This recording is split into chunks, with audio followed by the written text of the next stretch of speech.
Alright, let's get started. Welcome to this low energy stream. We're gonna get started right now. I don't know what happened to my voice. Whoa, that was weird. Hey everybody, Shino the Penguin back at you with another Umamusume stream. Another low energy, low enthusiasm. No, I'm just kidding. It's another stream. Welcome, welcome. Hope everyone's having a good Saturday. Just gonna do some usual of the CM prep. We'll see how that goes. I don't know how well that's gonna go, because, yeah, to hey Gabe, what's up, to your point, yeah, G's to A's. We're gonna try and make Ines into a viable dirt runner. I don't really know how that's gonna work, how well that's gonna work, I guess. Good old G dirt rating.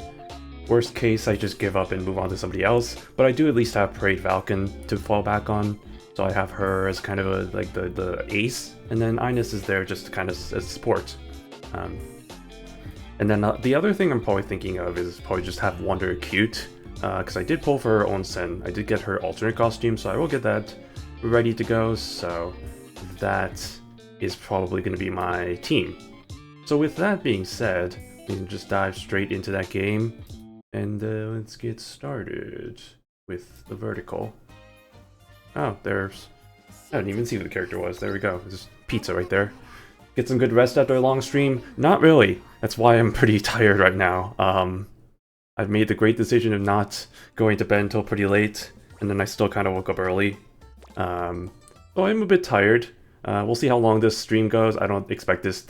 this is definitely not going to go 6 hours. That's not going to happen, but we'll see how long I can go before I crash and decide to stop. So... with that being said, before we get into it, let me do one quick thing, just to make sure. Hints. I know I got all of the hints for Falco, so that's good. I don't think I did for the newest one, the newest creature I just got. Yeah, I did not. Okay. Oh, I did. I just didn't do these ones. Okay. I'll use up my precious resources for this. That costs 800,000 coins, jeez. It's a good thing I have a lot of them, I guess. Like, I have backups, like the, that item that had the 10,000... or 10 million coins or whatever. I have some of those, so I can exchange, worst case. But coins nowadays in the JP server, I feel like have never really been a huge problem for me. So, I think that should be good. With that being said, I guess we can just get going. Oh, before we get going, actually, I think I mentioned yesterday I did, for the Masters challenges, I was still working through some of those. Part of yesterday staying up so late was me kind of going through them and getting all of those done, so I actually got all of them. So I'm actually already all set to go with that. I go into the history? Yeah, the history. Like... it didn't actually require that much of a that much of a good, I guess, builds per se. Like I had Believe here, which is a pretty decent build right here. The short and the sprint and the mile were the two ones that really kind of were struggles for me, especially the mile. For the mile, I ended up just using a Gran, and even this Gran's not really that great in the grand scheme of things, but it still works, and it did work. I think I also kind of did a little bit cheatsy, because I did use some of the items to change the weather. See if that made it. I feel like that does make an impact. Maybe that's just a placebo effect, I don't know. And then this one was actually not that bad as I thought it was going to be. I mean, what? She's ranked... what is she ranked? US 5? I mean, that's still pretty damn good. I mean, that's actually really damn good. That's crazy. But she's not as hard to beat as I thought she was going to be. I think it helps that she doesn't have like any opponents. She's the only one in this entire race, and the rest of them are all mobs.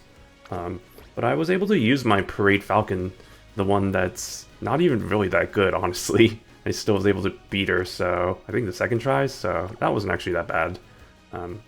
So that's already out of the way, which is good. So now I don't have to focus. Now I can focus more on just the CM stuff, and also building out my stadium team, which also that helped a little bit, because now my stadium team is a little bit better. Not a lot, it's a lot bit better.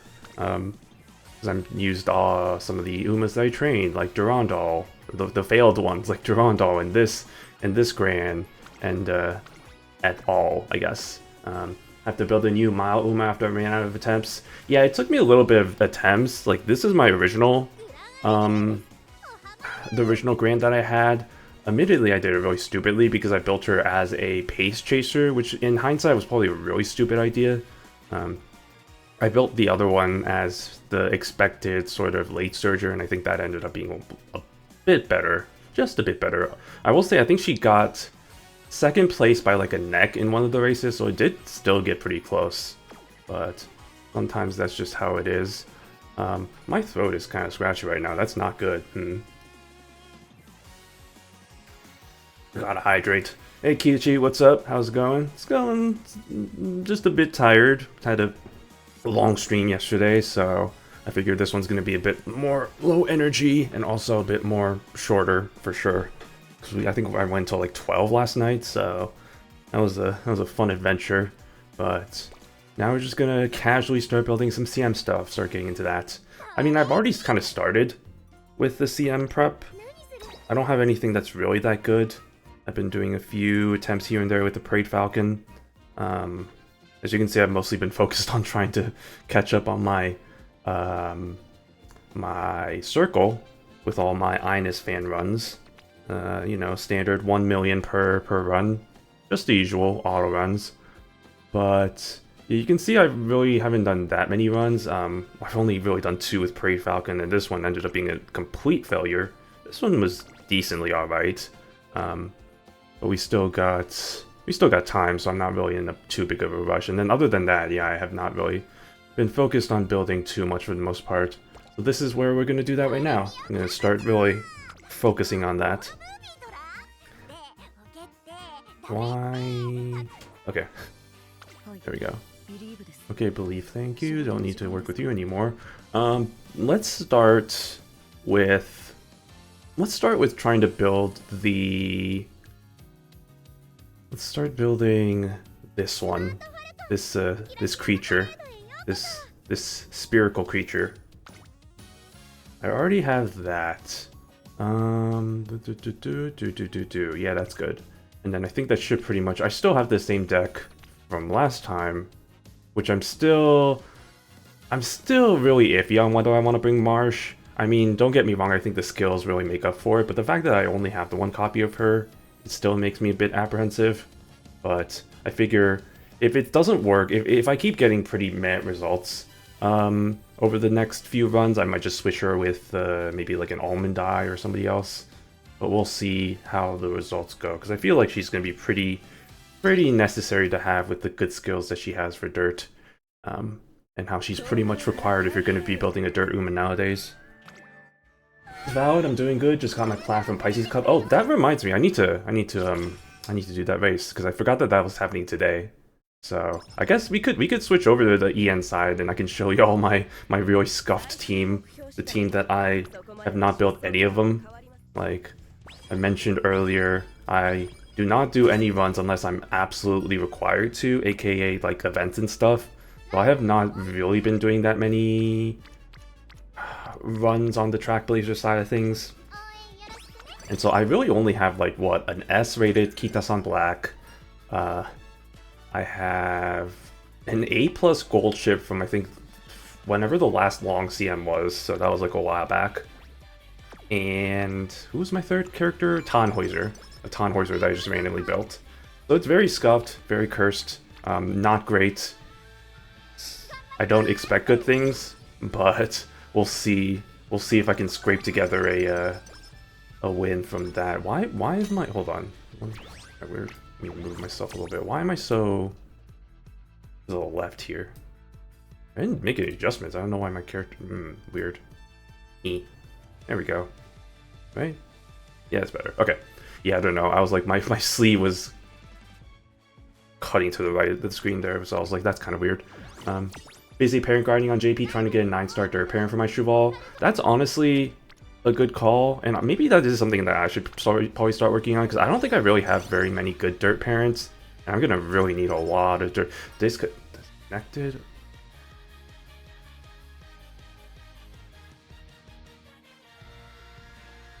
OBS Studio, what the frick? Okay.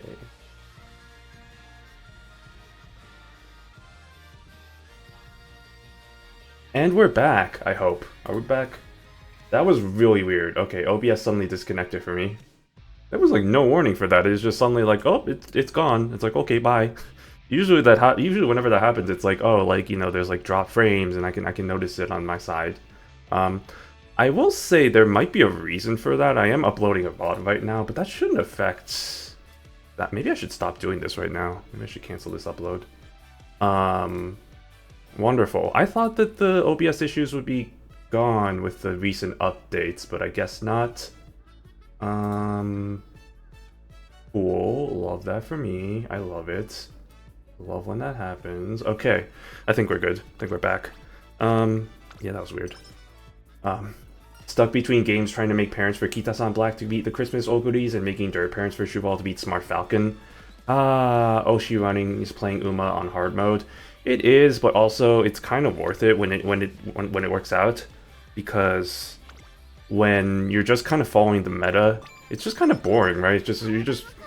All the rooms are just exactly the same, and then you're just sitting there like, well, I'm just part of the problem. But like when you're not doing the meta stuff, it's actually kind of a good. What is happening?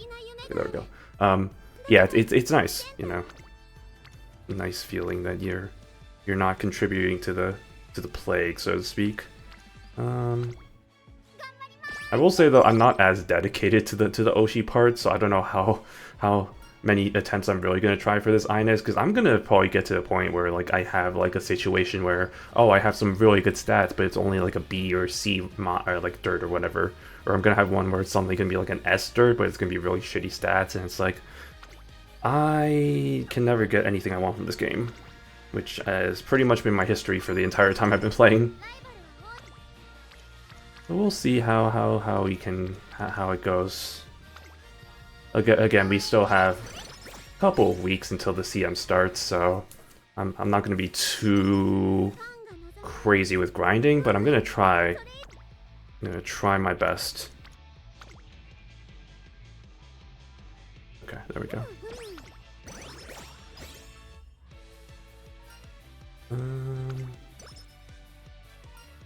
Yeah, I'm so used to when I was doing runs for my not champions meeting, Masters Challenge. Like I was so used to obviously training for turf Umas, dirt and not dirt, like turf short and turf sprint, turf mile. You know what I'm talking about. Like I wasn't bringing Marsh in, so now I have to remember. Oh wait, I have Marsh as a character now. So that's kind of beneficial. If anything, maybe. No, I'm gonna do this. I'm really try and get Forever Young here. I think the biggest priorities right now for me is obviously we need S mid, S medium. That's a guaranteed need to have that. At least 2100 speed, at least 1600 wit. Oh, thank you for the date event. And then enough stamina. Like I feel like from what I've been reading, the stamina requirements aren't as bad as it may seem from the amount of speed. Like you only really need like what, like 1400, 1300, like 1300 plus like a skill. I don't know if that was like a gold skill or like a normal recovery skill. Either way, that's still pretty lax considering that this is a medium track. But you also have to take into consideration that, oh my god, are you kidding me? You have to take into consideration the fact that the course has no uphills or downhills. I mean, I was looking into this. The reason why OTE doesn't work is because that there's no uphills or downhills, and so that's like that kind of probably contributes to the fact that it's like you don't need as much stamina as you think, which is probably good. If anything, the next couple CMs in global, I'm probably just gonna run Xmas Oguri, double debuff and call it a day. Spend more time focusing on cleaning up my TT Umbas and making parents for the other CMs. Honestly, that's fair. I mean, especially if it's gonna be classic CMs, like and I don't remember what the next CMs are going to be, but if they are medium distance, then Oguri is definitely the way to go.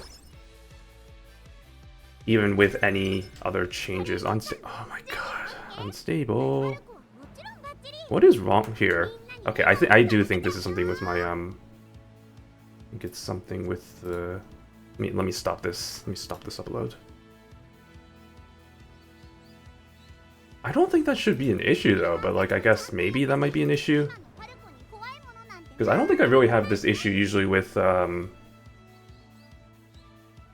usually this issue doesn't really show up unless I'm playing like an intensive game. I've never had this happen with Uma. I think it's happened with like Fall Guys in the past. That's weird. Okay, Brother, what is going on today? OBS is again. 実力は完全に上位ですね。貫禄すら感じてしまいます。相性抜群のマイルで素晴らしい走りを期待したいですね。 Okay, I think we're back.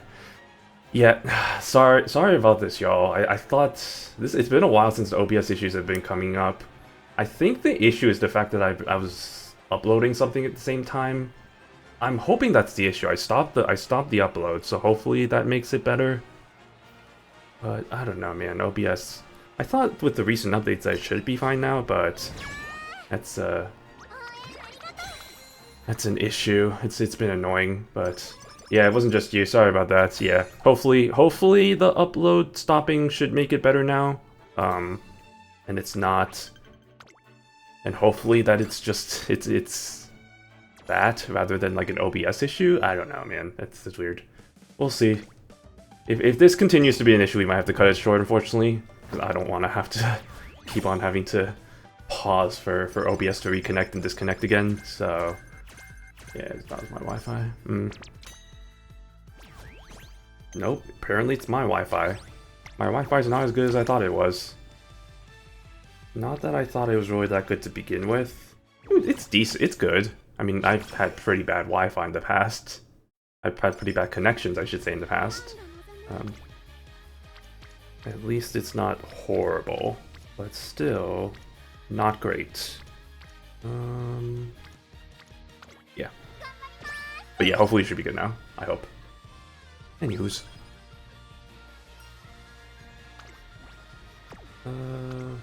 But yeah, I think, what was I saying? I think I was saying, I don't even remember what I was saying anymore. Basically just looking for some, the requirements. I also need to remember that I'm training with a stamina card instead of a guts card this time around. Because I was so used to training for short distance, and now I'm going back to not doing that. So I need to remember to actually, because I think I did one of the dreams training with a guts, thinking that, oh, I'll catch up on, I need guts, and it's like, no, you don't need guts, you need stamina. It's habit from the last few trainings I was doing, but luckily I think it shouldn't be too much of a problem. This is not good. Well, luckily we have date event. Date event. Date event. Event. Yeah, just like in real life, Forever Young is just gonna be way better than everyone else. Brewers are doing pretty good this season. Yeah, they're off to a pretty damn good start. I mean, to be fair, they started with the White Sox, so that was already gonna be pretty easy, but still, like, it's good to see that they're off to a good start compared to last year when that's the Yankees. That Yankees series was a kind of a disaster. Hopefully that means that doesn't mean the opposite of where we don't make the playoffs or whatever, but we'll see about that. I'm hopeful. The nice thing about it too is that we don't even have our full lineup yet, because Churio's been out with his hand injury, so we still don't even have like him in the lineup. And even with that, we've still been doing pretty good in terms of getting all the offense from continuing from last season with like the pressuring the defense, small ball, that kind of thing, just speed, be disruptive. Seems to be a pretty good formula for them. But it's a long season, right? This is only like, we're only like game 7 of like 162, so I'm not gonna pay any attention to the standings until we get to like August or like September. And until then, I'm just gonna enjoy the ride for the most part. Because the other nice thing about it too is that the Brewers also have a pretty, like, one of the best farm systems in the entire MLB. Like, we got some pretty good systems, pretty good prospects coming up, like Jesus Made, I think that's how you pronounce it now. Apparently it's supposed to be Made, but he said it's actually Made. Great name, by the way. It's literally just spelled like Jesus made. It's like, it's such a good name, but no, it's pronounced Jesus Made, or Made, sorry. And then, you know, we got a lot of other players as well. I mean, Chris Pratt, or not Chris Pratt, Chris Pratt. Yeah, you know Chris Pratt, the baseball player. No, God, what's his name? His last name is Pratt. Cooper Pratt, sorry, Cooper Pratt. He signed the extension with him, which I'm kind of surprised at, honestly, considering he's not really that top prospect, but, I mean, you can't really beat elite defense, especially at the shortstop position, and, you know, if he can find any good offense from that, that's just a cherry on top. Glad the Mariners are slowly finding their footing. Yeah, I mean, I saw that they were kind of off to that. They didn't have the best opening series, but again, it's just opening series. It's not really anything too crazy. I love watching early season. I love acting like it's over when my team loses and acting like we're unstoppable when we win. That's, yeah, I mean, that's sports, right? It's like football, basketball, any sport really. It's like, oh, when you lose, it's like, oh, blow up the team, everybody sucks, fire the managers. And then it's like, oh, when everybody wins, it's like, oh my god, we're the best team ever, we're gonna win the championship, yay. Unless you're me and the Bucks fan right now, being a Bucks fan is suffering for basketball because Giannis has just been, he has been losing so much of his goodwill with all the actions that he's been doing recently. Like, he's been like, oh, like, I didn't ask for a trade, but he's trying to, like, be like the like, trying to play a role of like, oh, I don't want to be the bad guy and asking for a trade, but in doing so, he's kind of setting himself up to be like kind of this like, I don't want to say two-faced, but it's just like a flip-flop, like, oh, like I didn't actually even want to do this, and now he's doing this whole thing about like, oh, I want to play, I'm healthy, but the team's not allowing me to play, and I'm complaining about that, and now the league's doing an investigation on that, and it's just like, brother, dude, I love you, you're probably the greatest Milwaukee Buck in the entire franchise, but like at this point, I'm actually kind of tired of his actions, and I kind of just want him to get traded at this point. It's just getting annoying more than anything. I haven't watched a single Bucks game this season just because it's just been so uninspiring, and yeah, it does not help that Doc Rivers is our coach, but we'll see if he gets fired after the season. I really hope so. If he doesn't get fired after the season, I'm not going to be watching any Bucks for quite 8 bits. Little basketball. Okay, baseball season is happening now, so we don't care about basketball anymore. We don't care about that yet. And apparently a lot of other people are like that too, because it doesn't really matter until the playoffs, and then that's when people start paying attention. Yeah, let's do that one. I'm Dansu Flame. Okay.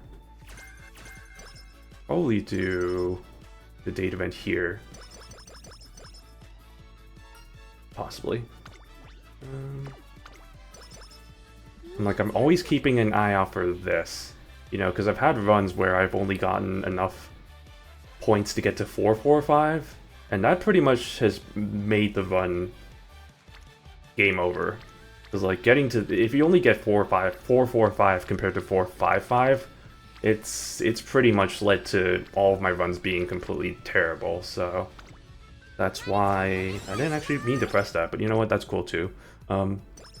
That's why I really have to make sure that I have enough points, enough DPs to succeed. I'm still doing a date event. Actually, do I want to do a date event? Yeah, I do want to do a date event. That's good, actually. That's great. I love that. Get Espo up, catch Espo up with the others.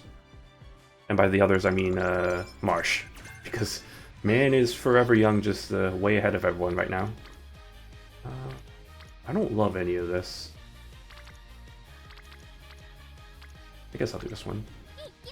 I need to remember, I'm not training a mile anymore. I gotta focus on the stamina, not the guts. I'm just like, oh, guts, yeah, let's do guts. And then I'm like, wait, no, no, wrong, idiot. Fine, it'll take a run probably for me to get out of this mentality, just because I think the last like 5 runs I've did have all just been for Masters Challenge.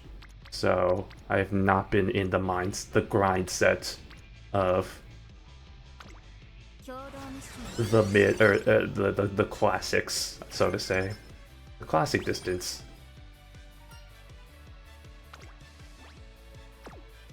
The other crazy thing I realized, or not realized, but found out, was that it's actually been a while since we've had a Dirt Champions meeting. Like, the last Champions meeting we had for Dirt was August 2024. And the reason why I bring this up was because when I was making the thumbnail for this stream, I was trying to find like a good quality image that had like the logo for like Champions meeting Dirt, and I could not for the life of me find any good images because it's been so long, and like I don't know, like it's just like no history of it. So I had to find like a I wouldn't say scuffed, but like an alternate image compared to what I usually use.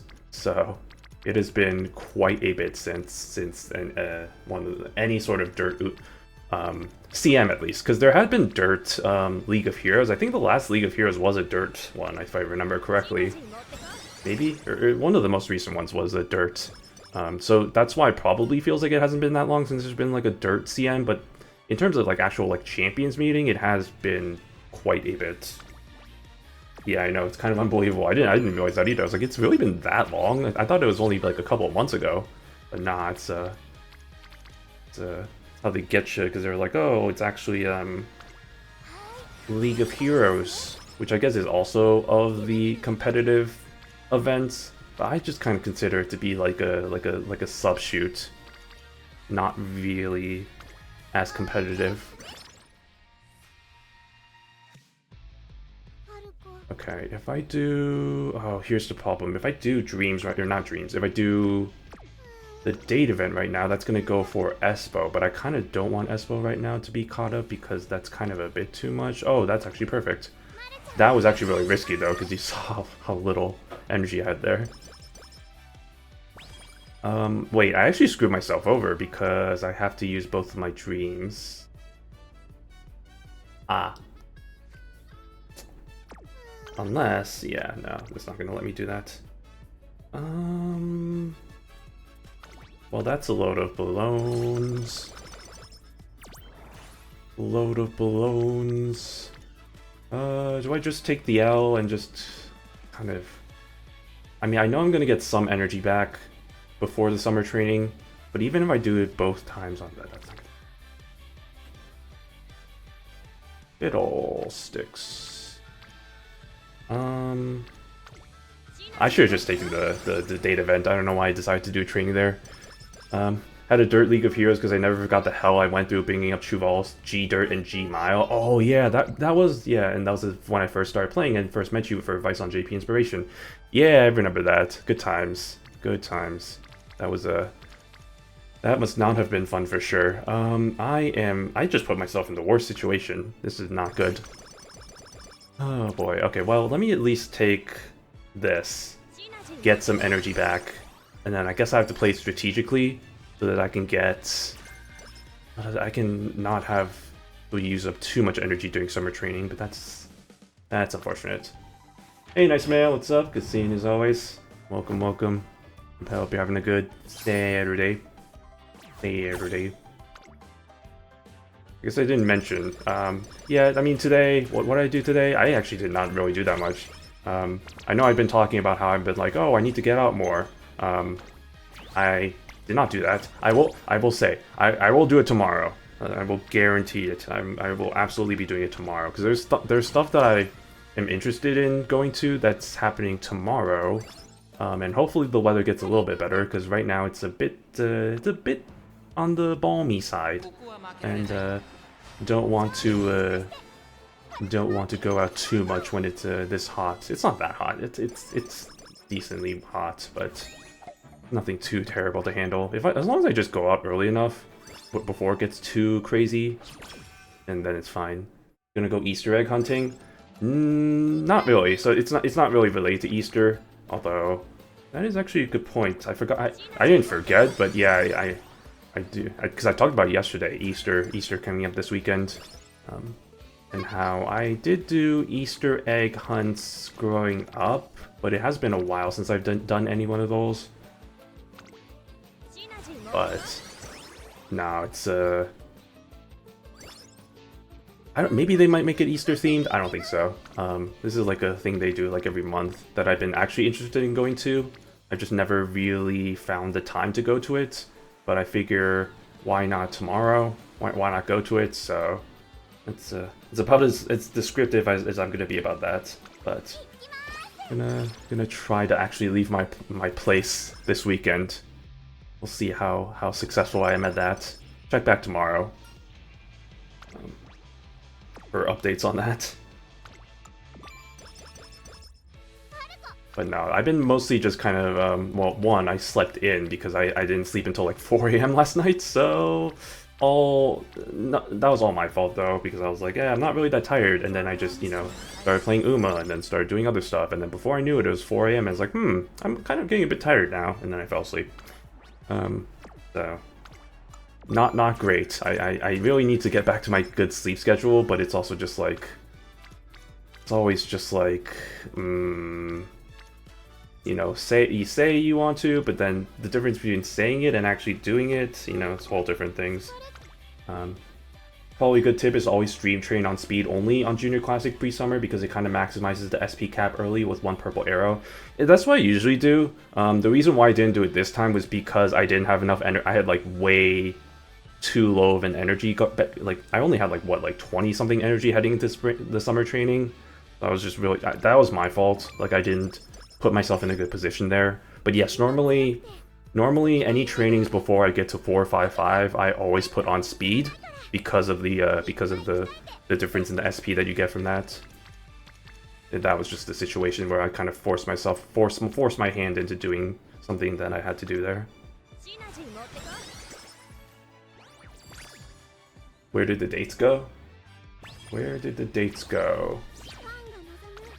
Yeah, that was my fault. I honestly should have done a date, rather than whatever. I think I did a training, and I was like, oh, okay, I'll be fine. And then I realized, oh shit, wait, it's June, and I didn't use my dreams training, and I'm not gonna waste the dreams training. Maybe I could have wasted the dreams training, but that seems like it's a really bad idea. So I was just like, well, I guess I'm just gonna have to take the L on this one. Speaking of taking the L, what am I doing here? Yeah.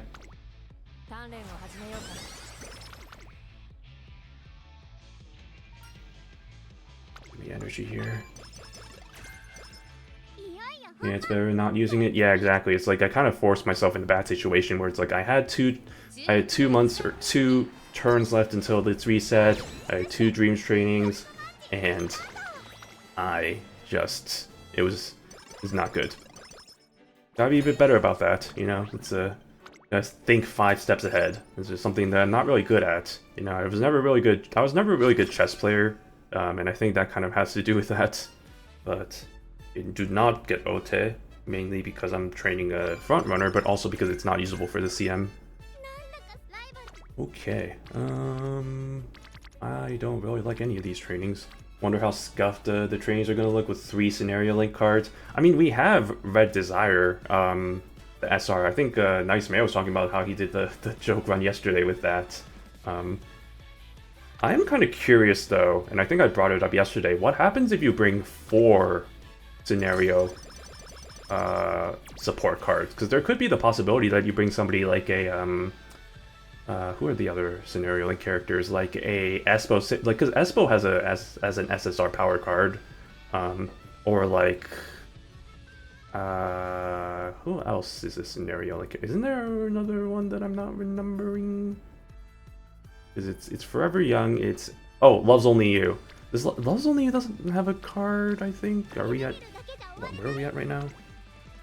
We are at 455. Okay. At this point, I should probably start catching up on the stamina.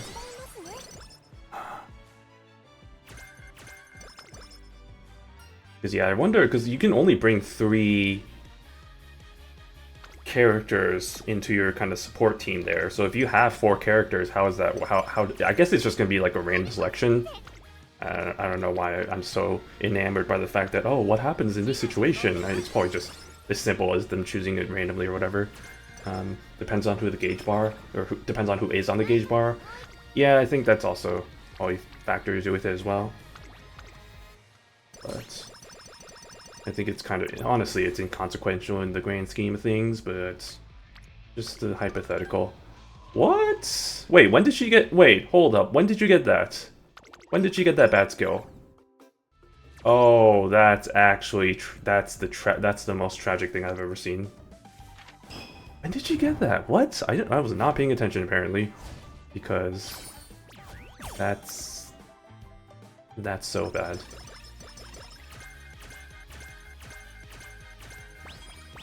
Freaking slacker over here. Just too busy trying to do her idol stuff. Oh man.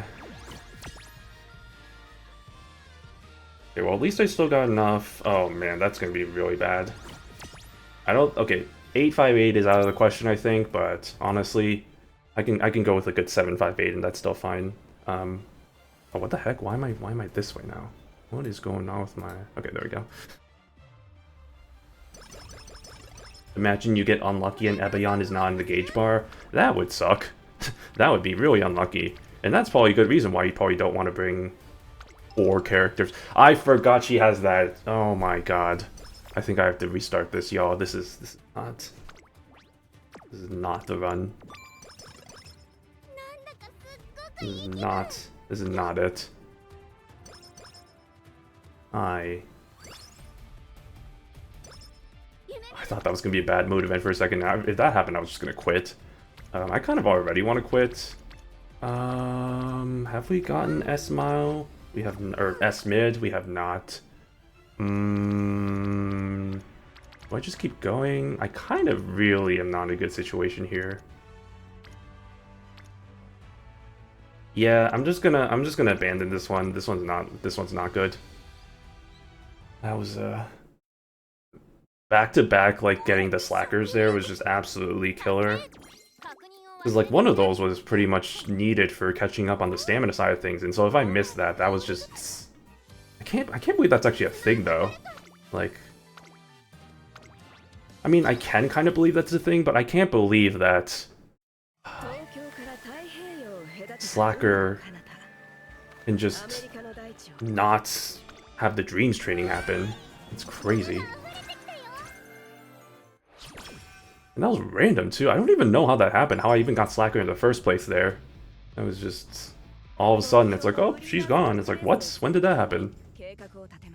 Oh, well, that's unfortunate. That's whatever. It's all good. Just it's a good thing we have 15 borrows on the JP side, so I don't have to worry too much about being picky about my runs. Actually, I wonder if you get 3 scenario cards of the same type and high priority. I wonder if you can get 86888. Oh my god. Only one time though I was able to get 868. 868 seems like that's pretty crazy. But yeah, if the cards line up right, maybe. Love getting Goo downs 2 turns in a row. I mean, this is even worse though. This was just this was Slacker 2 turns in a row. She didn't even stroke for anything. Hate to see it. Hate to see it. Luckily,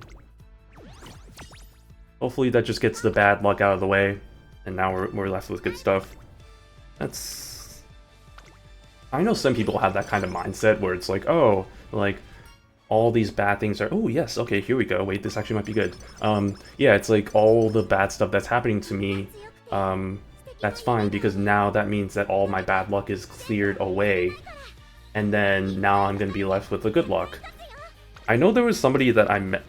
there was something that I don't know who it was or where it's from, but there was somebody who was talking about how he buys like lotto tickets because, you know, most of the time you're going to get like a losing hand, obviously, because that's usually how it is. And the reason why he does that is because, oh, it's like my ritual of, you know, getting the bad luck out of the way. It's like, oh yeah, you know, the bad result from this lottery ticket is my bad luck, and now that that's out of the way, now I can actually have good luck for the rest of, you know, whatever, like day or night or whatever week. So kind of interesting little interesting way of thinking about things for sure. Yeah, the lotto is not one that usually works out for people. Lozel New doesn't even have a support card yet. That is, yeah, I know. It's like, that was what I was talking about. It's like, that's kind of interesting. I mean, obviously she has her R support card, but that's, I mean, we really don't count that. I'm sure she might get a support, well, I feel like she will at some point. I feel like it's kind of weird that she wouldn't. Usually it's the case that we have like a character get their support card and then they get implemented. But then there's the cases of characters that immediately get implemented before they even get a support card.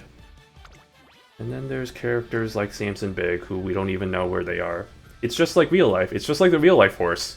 It's like, where are they? I don't know. So they're gone forever. We don't even know if they're alive or dead.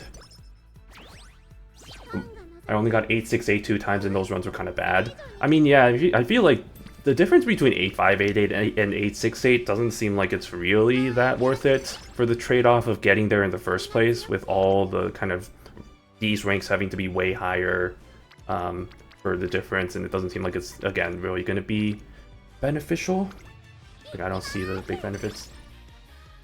But Marsh is only speed, Yonko, Wit, Red Desire, Guts, and Esport City Power, so can't stack them. I mean, you could do the you could do.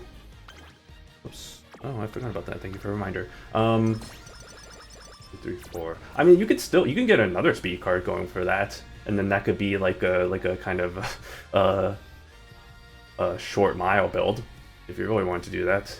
Tact. Yeah, I know that was kind of my first thought. I was like, oh yeah, Daring Tact. You know, he has all the support cards that are coming out. Still has no playable character yet. Maybe someday. Opium that she'll come out during like the 5.5th anniversary or something. I could see that happening. He does seem like one of those characters that everybody's waiting for, so I feel like they're probably gonna wait until like an anniversary time for her to come out. But I mean, it's been a little bit since she retired, so I mean, I feel like at this point they have a pretty good. I guess it's maybe more so they're just trying to get. And again, I'm not really that well versed in Keiba and all that stuff, so I can't say like who. I mean, her competition, some of them should already be Umas, right? So it's like not really the fact that like, oh, they're like trying to get other characters. I mean, maybe there are a few characters that are important for a story that aren't Umified yet, and they're waiting for that.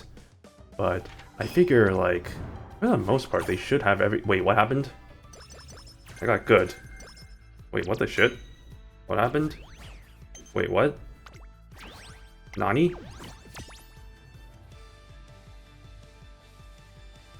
How did I get good? How did I not pay attention to that? What the shit? Hold on a minute. What? Wait, actually how? Oh my freaking god. Oh. That's so tragic. Red Desire just did not even show up there. Okay, we're gonna have to restart this one too. This is not a good start. We're not off to a good start, y'all. What in the world? I thought that was a given. It's like, oh, for the most part, I'm like, yeah, okay, that's fine. I usually almost never have to pay attention to that, but there we go with that shenanigans. That's fine.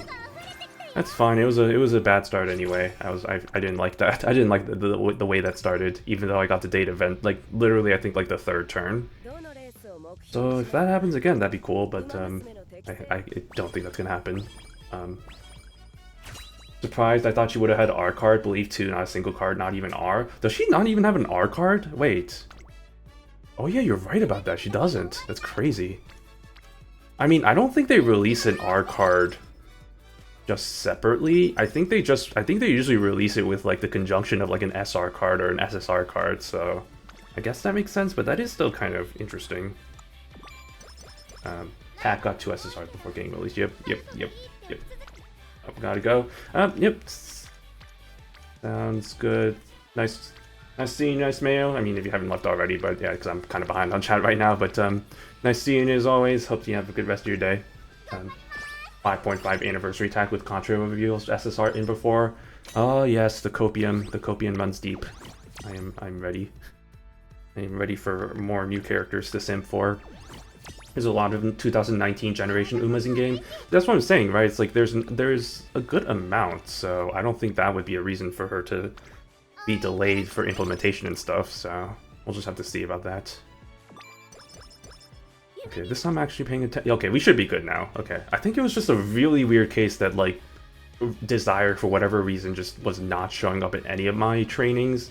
and then it wasn't enough even with the 2 dreams trainings. It was just kind of like left in the dust. So that's unfortunate, but also that's fine, I guess.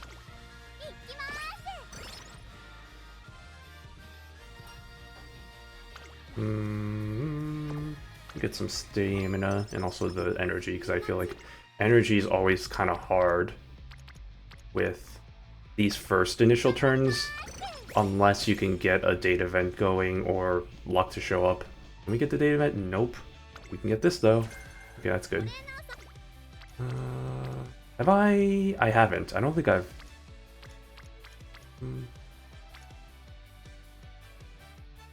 I don't think I've talked to the old casino over here yet. I have not. Yeah, I should have known because I had the 100 instead of 104 energy. Chitose-O has both an SR and R, so they come out with another card. Yeah, I mean that's I think that's usually how it works. So I mean, it makes sense that they don't, if they don't have like any sort of support card, they wouldn't just have an R card. This is not what I want to have. Okay, thank God. Okay, now I really want this data event to show up. Data event? Nope. Okay, these have been the most painful runs I've had recently. Where is my data event? I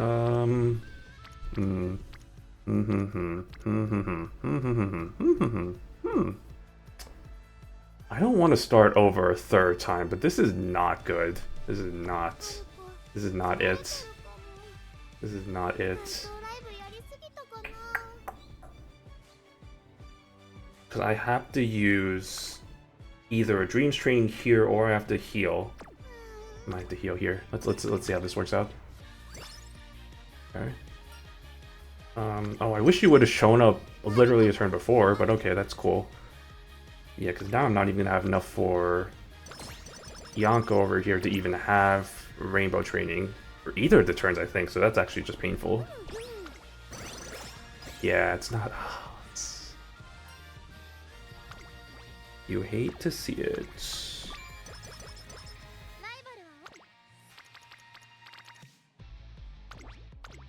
Fiddle-dee-dee.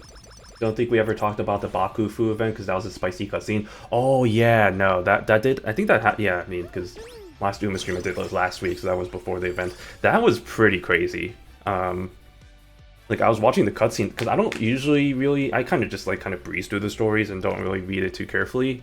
But I was reading. I mean, I kind of paid a little bit more attention to this one because it had Bukador, and Bukador is one of my characters that I actually really am looking forward to. And she actually had a focus in the story. But that cutscene was pretty damn crazy, especially that last scene. I think a comment I saw put it best, where it's like them kissing would have been less gayer than that. Honestly, like that was just crazy. I also love. I think it was like the after you read like the first 3 parts of it, where like in the main menu of the the main menu of the story, where, you know, all the characters say their lines or whatever, and like Northlight is singing the Bakshin song. I thought that was really cute. She's like, Bakshin, Bakshin, Bakshin. It's like, the Bakshin fever has taken over. Good for her. Even the proposal story still at the end was crazy. Oh yeah, no, the whole thing with like her retrieving the ring and stuff, it's like, that's insane. Also the whole thing with like at the main menu of the story with Bakshin just being like, oh yeah, that happened, like that kind of the attitude that she has there. Like, oh man, the first time I've seen her in like this sort of embarrassment. I don't think we've really ever seen her being like embarrassed in any way. That was like legitimately like the first time I've seen that. It just looked weird. It's like seeing the character that is always like smiling and stuff, suddenly not smiling, and you're like, uh-oh, something's gone horribly wrong. Like, what's her face? Kokoro from Bandori. I did not like her because she was just way too positive. But there were admittedly some good moments where she suddenly stops, because you know the moment she stops smiling, you know something's gone horribly wrong. So.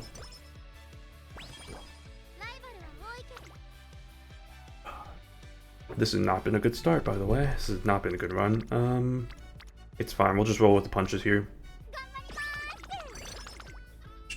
if you read Star Blossom, you'll see a lot of good boxing moments. Oh yeah, no, I've been reading the. I mean, I'm a bit behind on the Scandalations right now, but I've been keeping up on that.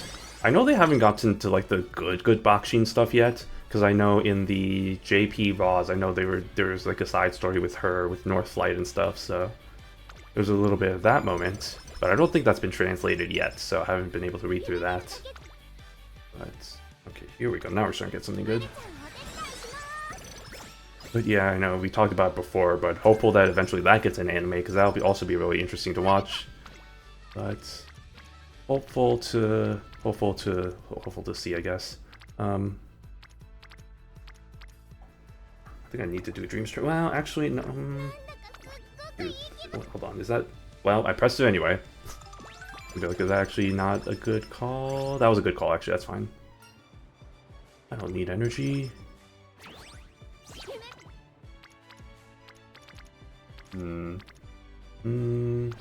Yeah.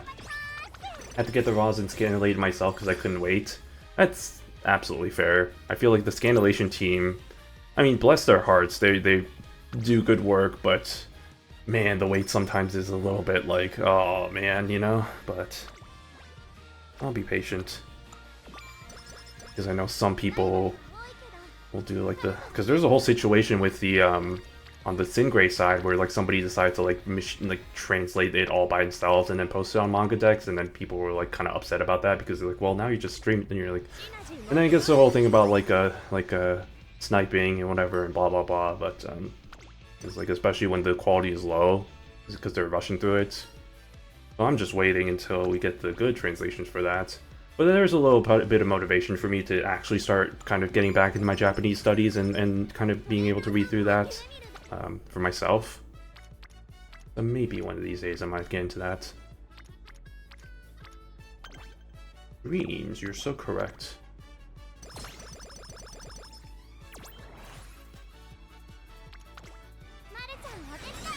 That seems worse than I thought it was going to be, but okay.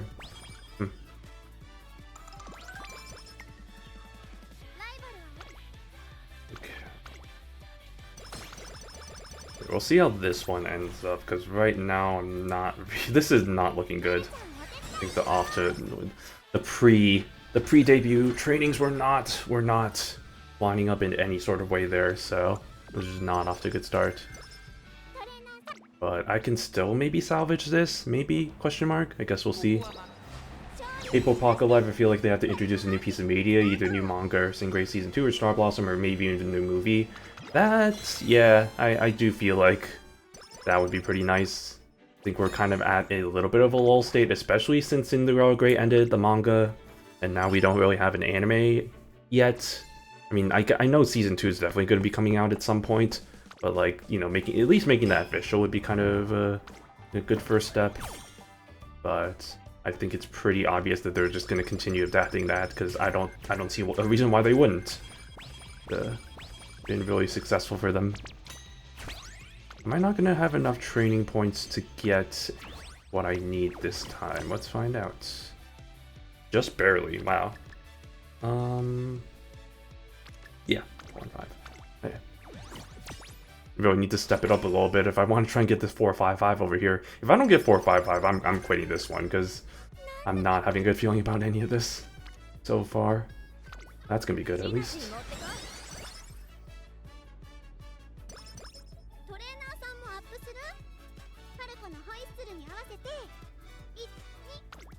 That has to be specific for her costume there. That line of dialogue. I have a crazy idea. The crazy idea is I do a state event to get Espo up to almost ready to be C trained, and then do a dream training. I know I still have a lot of energy there, but I figure that might be a good way to start catching up, at least on the support side there. And then that should be good. And then we're good there. Okay. Don't have to really worry about that anymore. still hold to my belief on them making the Beastster manga, because 3 horses from the same dam is a pretty good story to cover. 3 horses from the same dam winning a G1. Yeah, no, that'd be definitely an interesting kind of dynamic. I do feel like, though, they did already kinda cover. I mean, I know they didn't go deep into the story during season 3, but they did go a little bit into Shuval, with her struggles of trying to win the G1 race, while her sister's already won one. And I feel like with so many other characters, they might think like, oh, we already kind of covered that angle. Let's go to like a different story. But that doesn't mean that they won't. It's just I can see that reasoning being a thing. Like, I know people are still clamoring about the Vodka and Die with Scarlet story, and I don't really see a good way of them making that into an Umamusume thing, just because of the unique dynamic of how Vodka, why Vodka was so historic, just doesn't really translate well to the Umamusume kind of medium per se, because they're all girls, and it's like it's kind of hard to really just be like, oh, the difference in gender kind of, it really made an impact. It's like here, it's like, well, not really. It's not really a thing. If anything, I feel like, I mean, I feel like underdog stories have usually been, I mean, that's always the case for, like, sports, right? Because it's, like, underdog stories. Everybody cheers for a good underdog. So, like, somebody like I could see something like I know people had referred in the past with, like, Katsuraki Ace could be, like, a good protagonist, because you see her struggles, like, even, like, before starting racing, coming from that kind of side of the family, and then, oh, why did I do that? Actually, I don't know why I did that, just because I didn't have any energy, duh. And then, yeah, her rivalry with Mr. CB, and then eventually winning the races that she does, and, you know, all that stuff there. So that could also be a pretty good story. But many stories for them to cover, so I can see a lot of different directions they go there. The story could also cover the 2011-2012 gen, because of Virginia and Gentle Donna, and can also include pieces of Shion and Orphe rivalry. Also, Gold Ship 2 could be included because she's so popular that yet we never really got to see her full story, only at the end of it in Season 3. That is true. There's definitely different aspects of that they can cover. I definitely think that they can go into... Because I feel like those characters are pretty popular, so I can see them going like, oh, we want to kind of dive deeper into their stories and talk a little bit about that. Yeah, all those characters are pretty damn popular, so I can see that for sure, definitely, from that angle. I don't think I got enough points to get to 455, so this may already be another moot ending. If that's the case, I might just move on to Ines, honestly. Oh, no, I think that's enough. Okay, actually, never mind. We're fine. Just barely... This run, ever since the beginning, has been hanging on life support. But it's somehow still maybe fine? Question mark? I don't know. Let's see. We'll see. I don't think this is gonna be really good, but we'll see how far we can take this one. Forgot you have to race in this one. The good old Japan Dirt Derby. Isn't this like a race that got moved to like December in real life? I swear there was a thing where like I think they moved one of the races. Because they made the whole like dirt Triple Crown, and so they moved like one of the races to be like towards the end of the year to kind of counter that. I remember that was a thing I read about.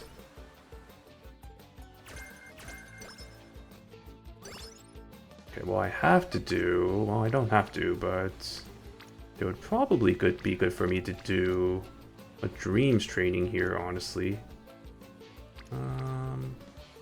Or I could just do that. Nah, I'll do Dreams.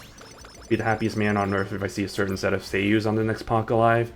Oh yeah, if you see a certain list of characters, it's like, oh, you know who's gonna be coming up.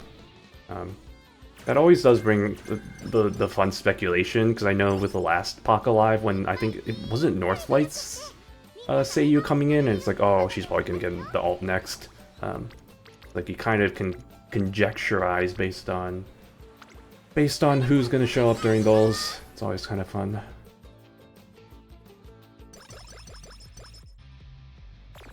Well, that's not what you want to see. Might want to just do a date event here, unless that's pretty fine. I'll take that. You definitely need to get at least all of them, I think, to S, if anything. Well, it's not really that important. At the end of the day, I think what I really need to worry about now is to get the UGUF set, so that I can get the 858, because that's what we need to get 858. That's kind of building blocks towards getting there eventually anyway. Yeah.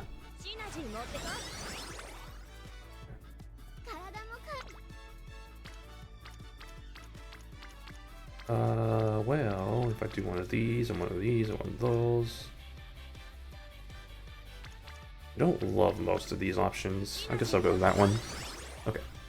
Do hope they release the dates for 7th event so I can start saving money and maybe book a hotel and flight.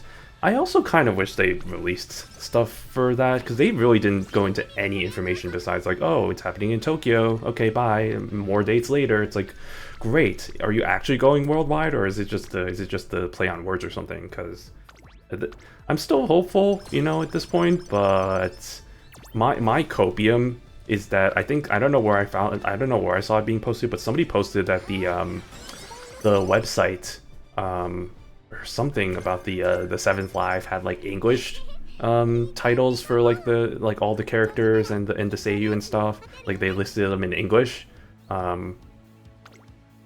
whereas before they list them all in Japanese. So it's like a little bit of me thinks, you know, that's on purpose, and maybe they're the worldwide audience, you know. So maybe there's one of those things, but that's very, very big stretch. So.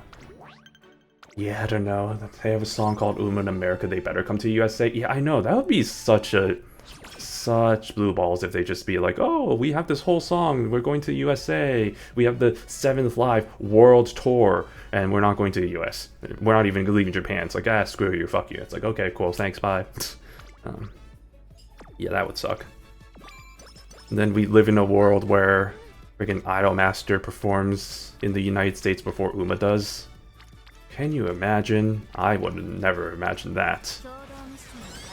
Try asking me that like 4 years ago, even like 3-4 years ago. If there's gonna be any Idolmaster stuff that comes out like to the West, I would have been like, no, absolutely not. They don't care about their Western audience. And now you have the freaking they released a official English Twitter now, which is insane to me. Like they're actually starting to recognize that maybe there is an audience here. It's a bit too late maybe, but you know, I guess it's better late than never. Also ass, we got ass, nice, very good. Very ass. Very ass indeed. Oh yeah, I saw the Master official global Twitter account. I felt bad for the fans that might come and swarm that series. The comments on that, and I didn't go into the comment section too deeply, but some of the comments on that post were pretty bad. Yikes. Like, don't get me wrong, I also kind of get where they're coming from, especially with how, with the Uma, the population growth of Uma in terms of when it came out on global. I've talked about it before, right? It's been both good and bad. Good because, you know, obviously that means a lot of people have been introduced to the series. Well, fuck, we're not getting set 858 here. And yeah, it's like people who would not, you know, touch the game because, oh, I don't want to have to learn Japanese or read all these guides to play this game, have now actually suddenly are able to play the game. But that also brings, you know, this whole like kind of other audience of people who don't give a shit about any of the characters, just want to goo into everybody and all that stuff, and you know, all the memes and all the BS, the so-called tourists. You know, it also brings that audience. So yeah, it's you take what you get, you know. I think at the end of the day, I think the best advice I've seen is just kind of find your circle, find your circle of fans and people to be along with, and don't participate too deeply in the rest of this stuff. It's generally how I've been for the most part. Honestly speaking, most of the series that I kind of am into, I don't go too deep with the other fans.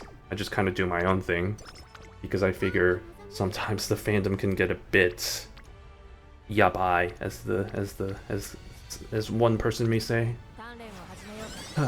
why I talk to small streamers like you who respect the series. Yeah, I mean, I try.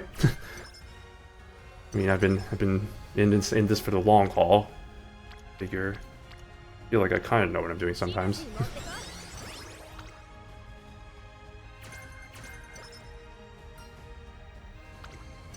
But yeah, I mean, it is kind of...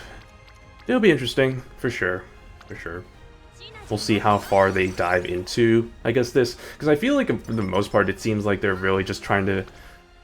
And it's still early, so it's hard to say, but it really does kind of more or less seem like they're really pushing for Gakumas, Gaku and Idolmaster, which makes sense. It's the newest game, you know, it's kind of the newest and greatest in the Idolmaster technology. But it's also just like a it's also just like, you know, there's so much other history besides that. You know, you have the original series, you have Cinderella Girls, Shiny Colors, Side End. There's so many other things that they can kind of promote. But I feel like there's not that much they can kind of, in terms of kind of content, I guess, because there's not really any games from what I remember on that side of things. I guess Cinderella Girls still has their mobile game, right? I tried playing that, but I kind of couldn't really get into it. And then yeah, other than that, it's just like, I guess there are some animes that have come out every once in a while or so, but I mean, it's a whole multimedia franchise, so it makes sense that there's a whole bunch of stuff that people can get into. Tried interacting with a lot of the Uma Discord, but there's a lot of elitists that they flexed that they were into Uma way before Global, and that annoys me. Yeah, there's some... I don't know if you're talking about the official one or the unofficial one, but either way, I feel like either one of them, yeah, some of the people in those servers are... The way they just, I don't know, it's a bit too elitist. And don't get me wrong, I feel like I can be a bit elitist sometimes when it comes to some stuff, but I feel like I need to try... Had enough experiences that I want to be a bit more open-minded, you know? Because not everybody comes from the same position as you, so... Gotta get dinner, be right back. Oh, good, all good. Go get that bread. Or whatever you're gonna get, I guess. I'll probably still be here. Trying to salvage this run. This run is I'm just gonna say it. This one's booty. This one's no good. It's absolutely yabai. Oh shoot. Well, I mean, we were never gonna get 858. I'm just gonna say that right now. But I was trying my hardest to at least get there. Honestly, we were pretty close. If I had like one more turn, maybe I could have gotten it, but this didn't work out. That's okay. Sometimes it just doesn't work out in life. Okay. Definitely need to get the stamina up a little bit. If anything, I need to get everything up, so we're just kind of, you know, just playing catch up with everything. But I think the stamina does not need to be that great. I think that's just more for rating. If I want to get like a US Uma, then yeah, I need something that's a bit more, has a bit more better stats. Mateo show.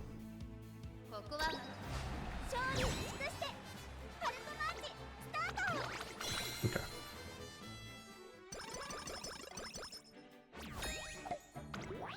Oof. Not a good start. See, look at that. If I did one more like Dreams training there, that would have been it. But unfortunately, that will not be the case. So we are going to be going into this with Poly 758.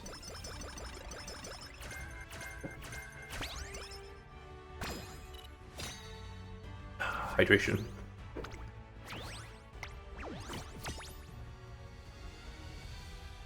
$758 it is. That's all good for me, I guess.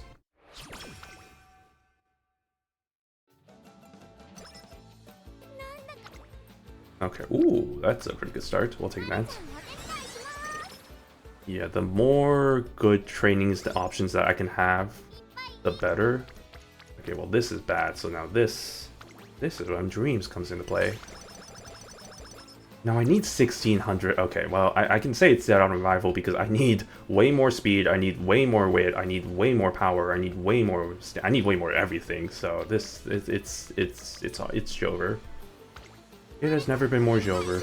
Well, at least I think that one speed training is already good, so we're good there. But everything else drastically needs to catch up, including wit. Wit needs to be, I said, at least 1600. Oh wait, actually, even that level of speed is still not good, actually.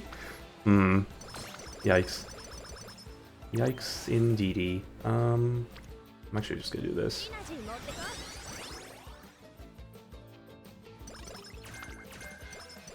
And then...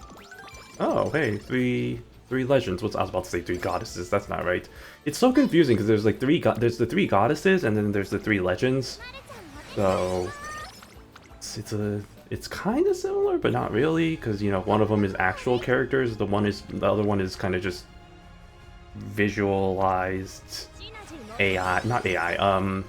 VR. Sorry, VR. That was a whole backstory on those ones. I have not. Wait, hold on. That's stupid. That's crazy. I haven't done all of my date events yet. Not that that's really gonna help me, honestly. Do I actually? Actually, I might want to do it just because. To get the movie up bonus, that might be helpful. Yeah. Okay. Now, dreams. Okay, well, actually, Okay, that only gets me to 1500 though. You know, this is when I wish I had like one more dreams training, and this is where the whole thing about me not getting the rainbow training for Yanko really comes back to bite me. The one that I didn't get before the pre-debut, because that would have been enough, I think, to if I did get the rainbow trainings, that definitely would have pushed this to 1600, and then I could focus on other stats here. But instead, I have to worry about everything else. So just another reason why this run was just kind of a little bit not off to the best of starts. But that's okay, you know. I don't even think this is gonna reach UA, if I have to be honest. So definitely not good. We're at Santa Anita. That's fine. This is my home ground. I know this like the back of my hand. I actually don't. I've only been here once. I can't say that. I've driven by it quite a few times. I guess I can say that, but cannot say that I know the race course that well. I have been there once, which I guess is more than some people, or a good number of people, so leave that going. And I can tell you right now, that background that Falco was in right now, that is not in that course. That is not a thing. That's just the generic American paddock, I guess. But okay, let's see how this ended up. I don't know. Not terrible, but definitely not what we want for the upcoming CM. So let me just do all of this shenanigans so I can get an inflated high score, and then we'll see what we're working with. I might switch over to Ines, try and do the struggle of trying to train an Ines Fujin, which may not be the greatest idea, but we're doing it anyway because I'm committed at this point. I have the time. I have I have somewhat motivation to do it, so I figure let's do it. There's not really any other like third character out there that I'm really that interested in. Maybe Kopano Ricky if I really want to, but like, you know, if I have to, it's just like, so I'd rather train somebody that I really like, and try to have the motivation to train all of them up to speed. This is what I'm talking. I don't even have any good skills here.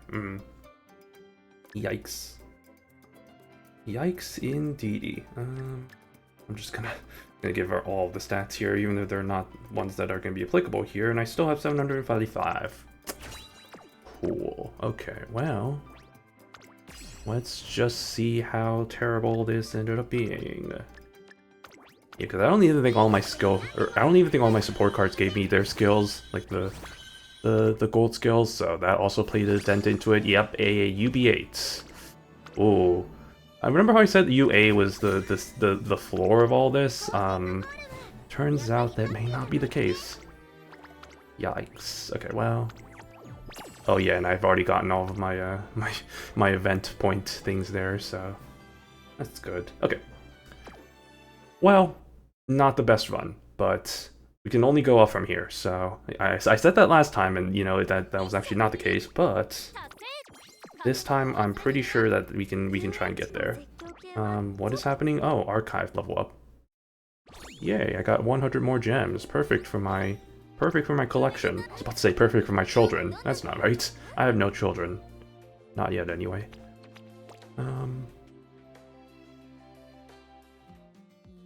That does bring up a really... something that I think about occasionally, which is kind of crazy to me, is that my mom had me around the age that I am right now, which is kind of amazingly insane to me. I cannot imagine raising a kid. Well, maybe I should... No, I in some ways I can't really imagine raising a kid, because it's like, it's like... Man, I feel like there's still like so... I don't know, sometimes I feel like, you know, I'm of adult age, sometimes I feel like, you know, I'm still like teenager, like the mindset there. You know, it just feels like I have no idea what I'm doing, which is kind of, I feel like, a more generic thing than anything. Hold on. Yeah, we're doing Ines Fujinano. Okay, now here comes the fun part of having to find somebody who has some good dirt parents. Let's find out if there's anybody who has that. Starting with this one. Who are the good dirt, or not good dirt? Who are the good parents for this CM? Let's see. Let me look into that with a little bit of a knowledge training. Let me just do a little bit of search.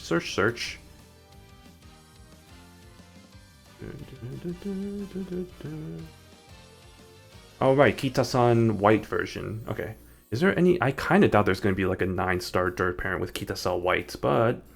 Your man can dream. A penguin man can dream. I saw a lot of Kitas there, but they didn't have any dirts. At this point, I can't be too picky, I think, honestly, unfortunately. So, if I see a dirt Uma, if I see like somebody who has a dirt here, I'll take it. Otherwise, I might have to just try and search for anybody who has like a 9-star dirt parent. Yeah, like this is dirt, but like look at the... That's not even 9-star dirt. Well, okay, never mind. Let's see.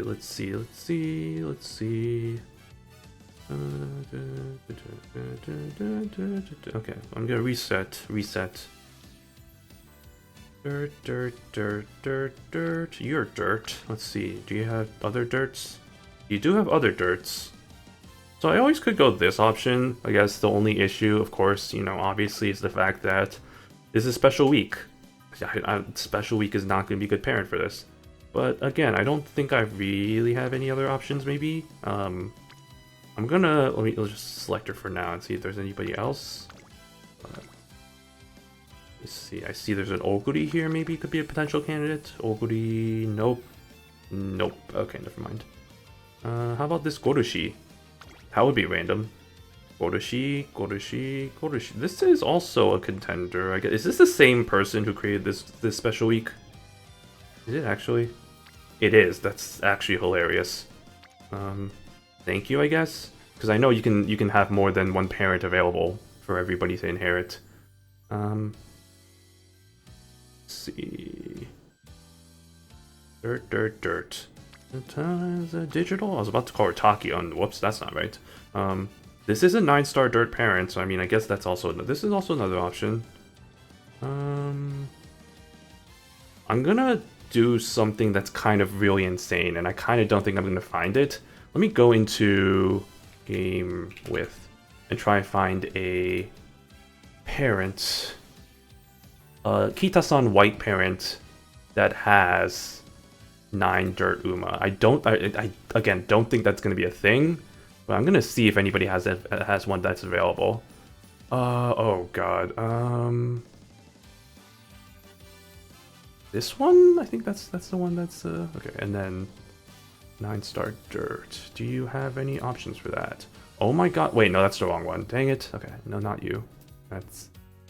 I need the other Kita-san Black. Kita-san Black, this one. New Year's. Oh, that makes more sense. Oh my god, wait, there actually are parents that have Kita-san. Oh, but that's... Again, I guess I can't be too picky and choosy with the... I don't think they're going to be available, though, but... let's see if they're available, actually. That's always the problem. I feel like with these high-demand, like, parents and stuff, I don't think that they're going to have slots available. But we might as well just try and see. 785, 825, 882. Oh, they do have slots available. Sweet babies. Okay, yeah, no, this is the one I'm talking about. Dirt. Oh, and they have Same Sky and Ines. Ooh, spicy meatballs. Hell yeah, we're following you. Okay. Well, there we go. We'll use her for the Ines Fun Times training. And then for my parents, I think I do have some pretty decently okay dirt parents. I think it's actually in my profile as well. Which I wish I can see. Okay. Never mind. Nope. Okay. I do think I have dirt parents though, so we'll have to dive deep into that. But we will do that. We will get that. We will get this. We will get Haro. We will do this. They get the Kita-san Black, white version. Kita-san White.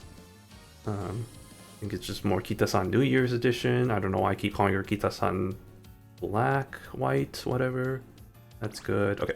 Now, the fun times of me trying to figure out who the hell is probably good dirt candidate. No.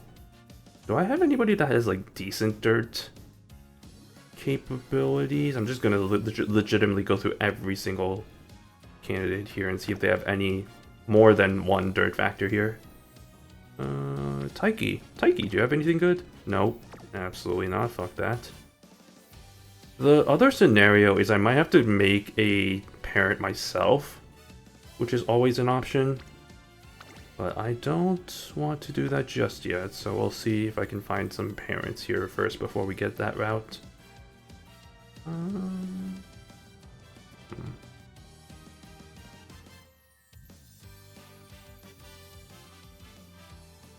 Yeah, just slow. I swear I do have some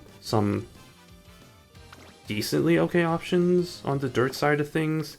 Like, I was prepared for this. I was like, oh, see, no, no, that's not good. That's only like 4 factors of dirt.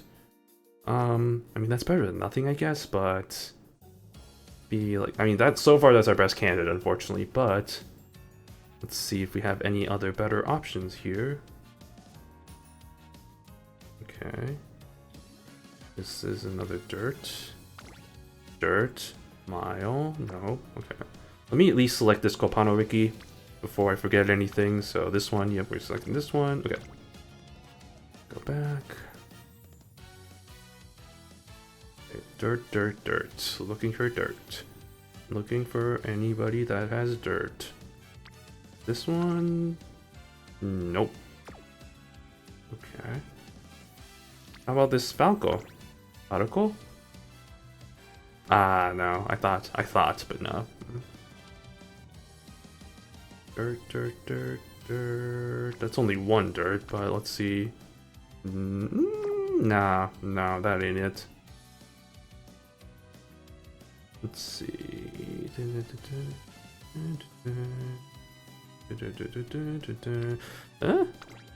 Dirt? No, this is probably, yeah, it's just both mids.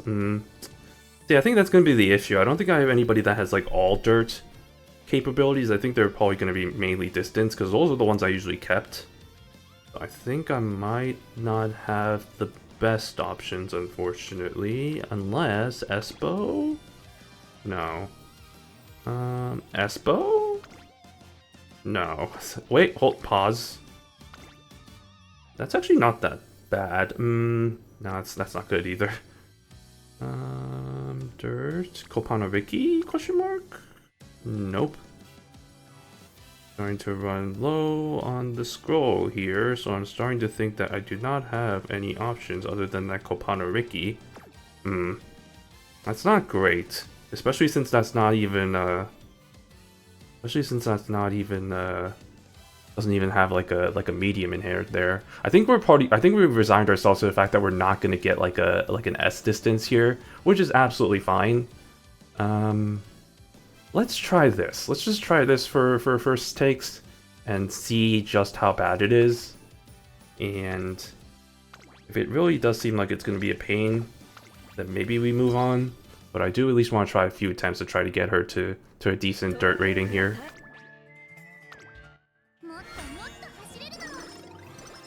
Also, I think I legitimately might have to cut this stream pretty short because my throat is actually not feeling great, and so I do not want to aggravate it any more than I probably should. We are gonna do this one because fuck you.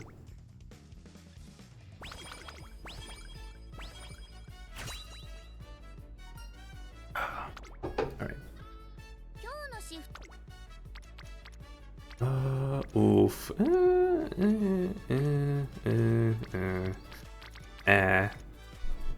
This one.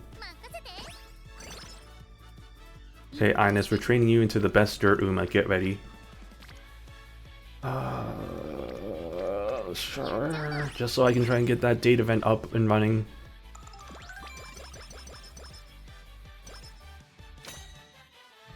Why she pose like she's like a magician? I don't know. That was my first thought. Like, oh, she's posing like she's trying to do a magic trick or whatever. It's like, huzzah, a bam. You know, that's what all magicians say, huzzah, right? That's the trademark magic words.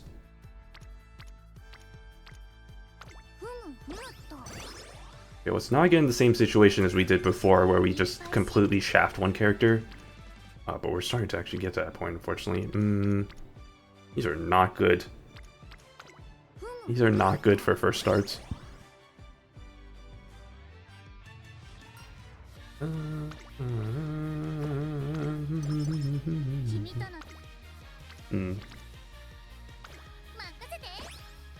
Okay, so we should be fine on that front now. As long as we get all the characters to at least 2... Ooh, date event. As long as we get all the characters to 2 bars into the G gauge, with the Dreams training, that means they should be able to get to at least F, which is really what we want.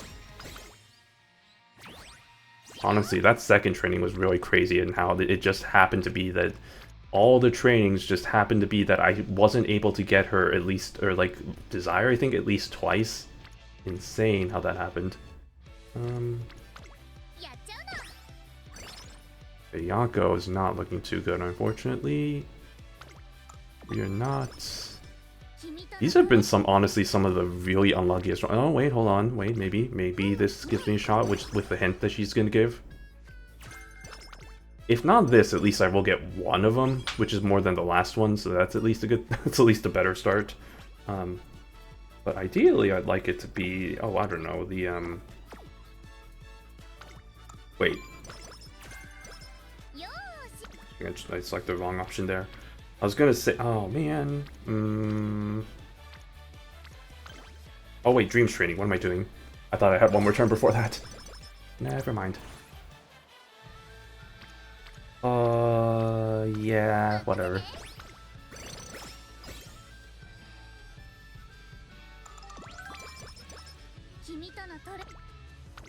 Okay, well, yeah, at least we get one Rainbow Training, which is still better than nothing, but I kind of wish I had two to kind of get those numbers up a little bit more.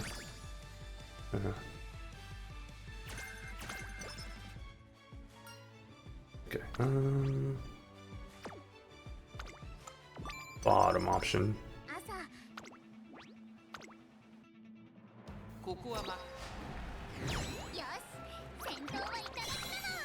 Now with this variable here, it's the whole thing of I have to go through the issue of, well, now I have to take into account that the dirt rating also has to be good, and it's just a whole bunch of, it's just adding more variables, which is why I really don't like doing these types of runs where I have to get, like, convert like a G ranking into something that's actually decent. But you know, I'm doing it for my girl because, you know, it's you gotta do it. You gotta do it for Ines.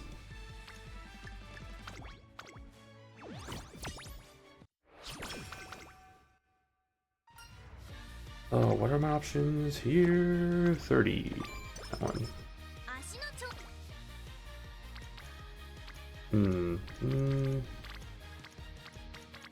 Really? That's a rainbow training, and that's still that bad? Wow.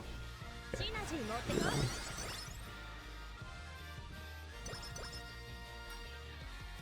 What do I want to do here? Probably, honestly, the first times I'm actually gonna do the top option there, because I can just do. I can probably make that back anyway later. Marsh.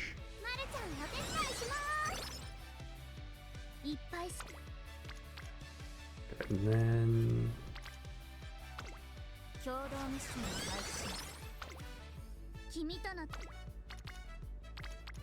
I don't. These are all just not winding up in any way. Like normally, at least like 2 of these might show up together, or like 1 of these might show up together, like something like that. But none of them are showing. Like they're all just separately in their own ways, and that's the worst thing that can happen right now. That's why I just resorted to doing whatever I just did there, because see now this is what I'm looking for. Like, but now it's that's not a good. The only issue, well, okay, I'll take it. The only issue is it's not a rainbow training, so I'm just like, I don't like it. But I mean, I guess that is what I asked for, so can't really complain about that. Ines, all right.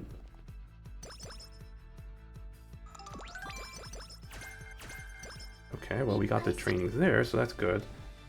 There we go, that's what I'm talking about. We get both the rainbow trainings and multiple characters in one. That's what we want. Now just keep giving me that for the rest of the career and we should be good, at least on one side. The other side is the inheritances. We need all the inheritances to be good.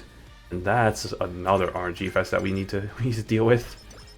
Which I don't know how well that's gonna go, but hopefully we get some blessings from RNGesus.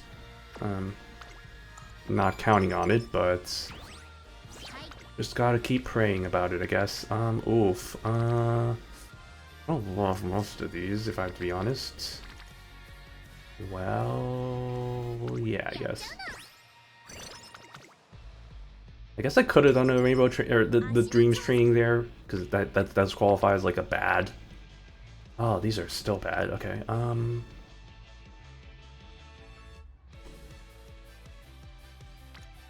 Yeah. Well. I'll just do that one. But now, okay, now I'm forced to have to do the dreams training right now, and I'm hoping I didn't put myself in this situation where I actually have a good training now, and I was just forcing myself to take the subpar ones. Let me guess. Okay, thank goodness they're not. These aren't really that good either. Okay, how is Air Group still not ready for prime time? I guess I'll just I'll do that one. Try and get the wit up as much as I can, and then I'll do the speed training and be ready for that.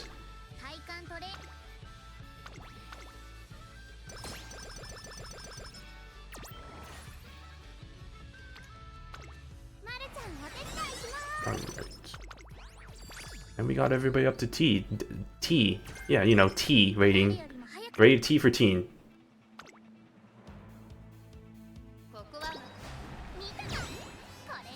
Alright, there we go. Even with the C dirt rating, she's still getting it done because of the hyperinflated stats. Hopefully we can get that C up to at least an A. Ideally an S, just to make up for... I know it's not going to completely make up for the lack of an S distance, but at least I want one of them to be S so we can get something that's decently competitive there. So, we'll just have to see about that.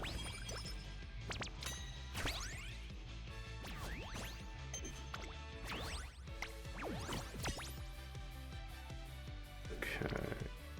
5, 4, 4, 1, 5. 4, 1, 5.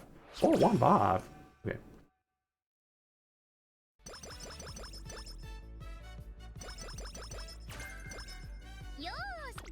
Yosh. おー、やばいですね。ここ。Summoning my inner Japanese knowledge, of which I have very little of it to begin with. I try. I don't know. I keep harping on the fact that I need to get back into studies, which I absolutely do. This is terrible. I just need to. Do I want to use it? Yeah, just use a dream string here. This is pretty terrible. I want to probably just take the loss and just go for that. Oh, well, thank goodness for that. Okay. Yes. Yeah, it's not great, but at least if I do that, and then I can do that, and then I can do a dreams training maybe, unless this is better. Oh, this is actually really good. Okay, yeah, we take those. We will absolutely take one of those. Thank you very much. This is what, like... Yeah, power 20. I was gonna say it's either all stats 4 or like power 20 if I remembered. I've done so many Ines runs that it's just all kind of ingrained in me at this point. Like, Ines by far has the most fans out of all of the trained Umas I have. Mainly because I use her for fan runs, but like also just because I do a lot of trainings in general. Even before I started using her for fan runs. So at this point I think she has, what, like 300 million fans? Maybe even, I don't even remember. I have to double check the number. But, oh, you definitely have to. Maybe not that much. I don't think it's that bad. I did see somebody, I think, online who had like 1 billion fans for like one character, and I'm like, Jesus Christ, that's insane. Let me actually check it real quick. I don't think it's, maybe it's not that high. It's probably like 150 million or something. This one. Let's see. Oh, okay, no, actually, it is, I vastly underestimated the number. It's almost close to 400 million fans, for Ines. Meanwhile, Oguri is close to 100 million, Unsu, Stay in Sky has, 111 million, Kanen 16 million, Anheuser 18. I think I can sort it by number of fans, so let's see if what the counts are there. Okay, so yeah, Ines is definitely up there. I think the reason why Bourbon is up there is because I used her for fan runs prior to Ines, because she has a pretty good rating distribution. She's like C short, and then like she's at least C in everything, so you can get those all aptitudes up to A. Yeah, it's Oguri. Dude, I love it's like it starts with Ines, steep drop into like Bourbon and Seiyun Sky, and then Oguri Cap, and then steep drop into the rest of the characters here, and then from there it's kind of a steady line of characters for the most part, but it's just like a huge gap between Machan and Oguri, and then the even bigger gap between Ines and Bourbon. Anyway, something I was curious about. Back to the trainings.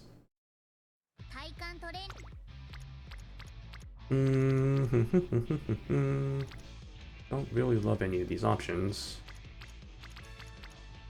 Let's just get this out of the way. And then maybe no, not maybe. I will do the we'll have to do a date event. Don't want to make the same mistake I made last time, where I left myself with way too little energy before the summer trainings started. What in the world is this? How many dreams trainings do I have? 1.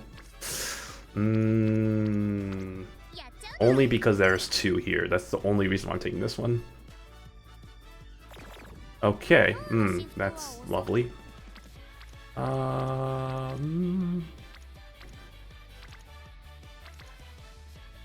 kind of want to do, well, hold on. Yeah, I kind of want to do train, or like a date event here, get that fine, and then we can do something. Do I want to do dreams here? Let's just do dreams here and get that out of the way. And then put that right here for this. And now everybody's up to B rating, which is good. And already satisfied the next requirement, even before it happens. U. And then, oh, even better, wow. That's what we love to see. Okay, so I don't know what that puts me at. I think I definitely should have enough for 455. So we're already kind of past that hump. Now it's just the next milestone of trying to get to 858, which is going to be the last one. Yeah, 19. We're so fine. We should be fine. I think we had like 2 points before this, so that should put us at 21. 22. Okay, even better. Okay, the more points, the better.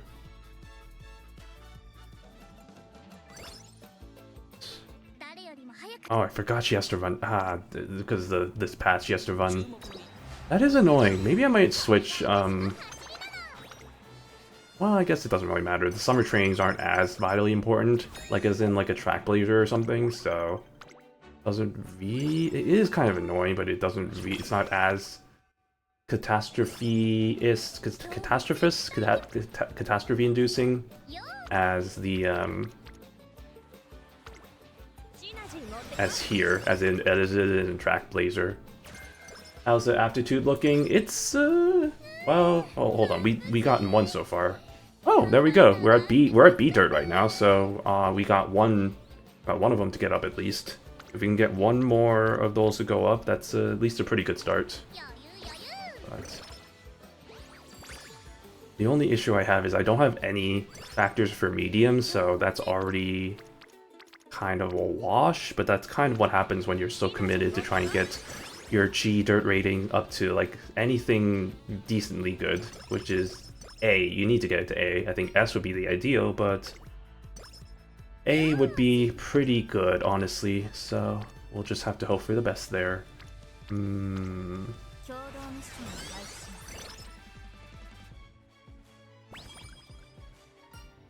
No, you cannot have that many taiyakis. Trying to set myself up for success for the next run so I can get the 858. Okay. And if I want to do that, then I should probably do this one.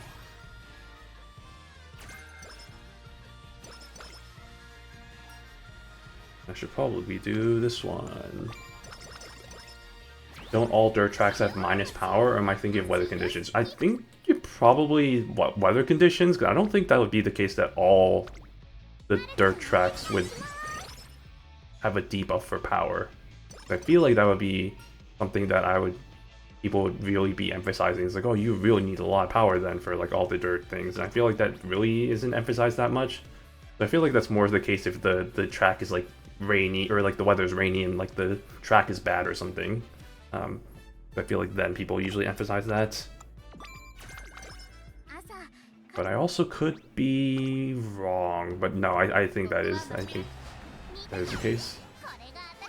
I mean, either way, if you're going to be training these characters to try and get to like high UAUS, you want to have like pretty close to max power, honestly speaking. Really pretty close to max for everything. Well, maybe not everything, but like at least like max speed, like maybe 1700 stamina, 1700 power, and yeah, at least 1600 wit. But that's not like a hard requirement for me right now. Like I said, the hard requirements for right now are the S distance, which again is not going to happen here, so that's kind of moot. I guess that translates more into S aptitude for dirt. That, getting max speed, and getting 1600 wit. Those I think are the main requirements. Everything else is just a nice to have in terms of, oh, getting like 1700 stamina, 1700 power. Because from what I've seen, the stamina requirements are not that high, so as long as I can meet like a somewhat of a minimum, then we should be fine there. Scared of the stamina requirements post full throttle. People have been really kind of, ever since they introduced the full throttle stats, their skills, people have been talking about how like, oh, it really needs a lot of stamina, but I know it's because right now there's not really that many. It's only really just, I think, like what Almond Eye is unique, and there's that one skill that I think is given. But otherwise, there isn't any other. There aren't that many skills for that strategy, so I guess we'll have to see once it becomes more commonplace. But for right now, it doesn't seem like it's really that big of a deal yet. People have been really kind of going all Y2K on that, and it's just like, well, actually, it's not the case. It's not that bad yet. Then again, I said the same thing about, I was kind of in the same requirement, I was in the same kind of mindset when I was talking about, like, debuffers, and being like, oh, debuffers aren't probably going to be anything, and then it turns out debuffers were actually pretty good for the last CM, so who knows, maybe I'm just completely wrong on this. Spare Pot 7 gives a full throttle skill exclusive to her. Oh, okay, I haven't looked too deeply into that, mainly because it's going to take a while until I get the actual, oh shoot, nice. Until I get the actual, items to unlock that, because, yeah, it's annoying how you have to get all the medals and stuff for that, because that's the only way that you can get that medal right now for the potential 7. At least for the, potential 6, like, you can get the ribbons from the events and other stuff there. Like, it gives like a very minuscule amount, but at least it does give a little bit for that. But for the medals, you only get like one available to you during the medal shops, which is really annoying. I was able to get the one from last month, but I don't know, we'll see. I should be able to get the one from this month. It's more so the case if I had to sacrifice losing something else, which in this case is probably just going to be the, unfortunately it might have to be the, that 3-star ticket, or is it the 3-star or the SSR ticket? One of those two, which I usually almost always get.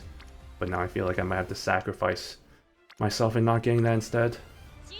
But yeah, no, you gotta grind those medals if you want to buy them every month. Yeah, it's just, just gotta keep asking for donations from your circle. That's just how you do it. Easy. That's annoying.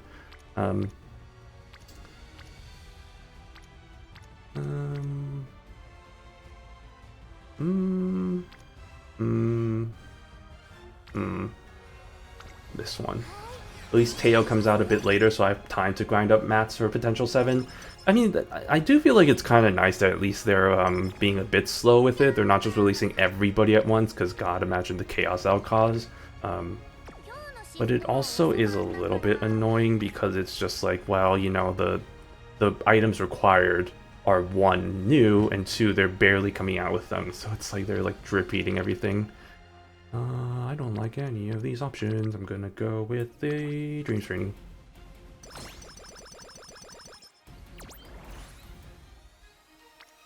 And probably this one.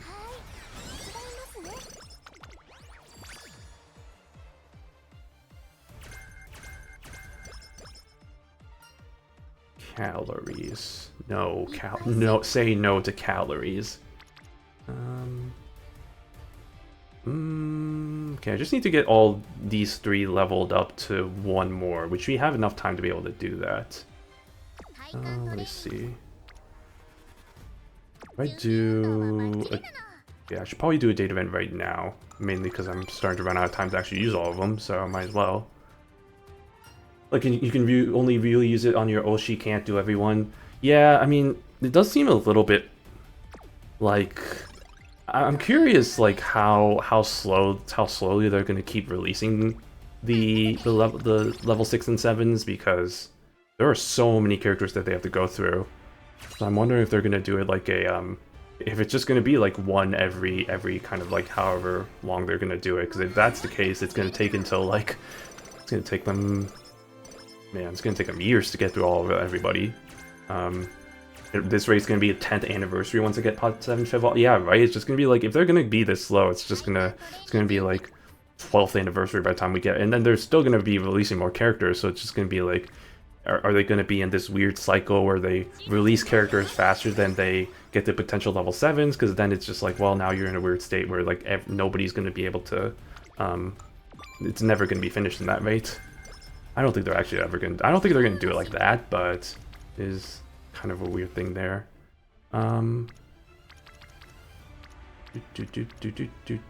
Let's do this one. How did they roll all Evolve skills when it first came out? If I remember correctly, I think they just released them all at once. Which does sound a bit crazy, but honestly, the Evolve skills didn't really change that much in the grand scheme of things, so that's why I think it was okay for them to do that. But I feel like it's still yet to be said how much these potential level 6 and 7 skills are going to change anything. They probably will, more so than the Evolve skills, but I see a case where, you know, they might not be as noteworthy as people may think it is. But it could. At this point, it's all speculation, so we'll just have to see. No, I needed to choose the top option. It's fine. I was like, I'm so used to, I was like, oh, Ines, you know, Ines, turf. Don't choose the top option. Whoopsies. Oh well, whatever. Okay, I need to probably do, honestly, this.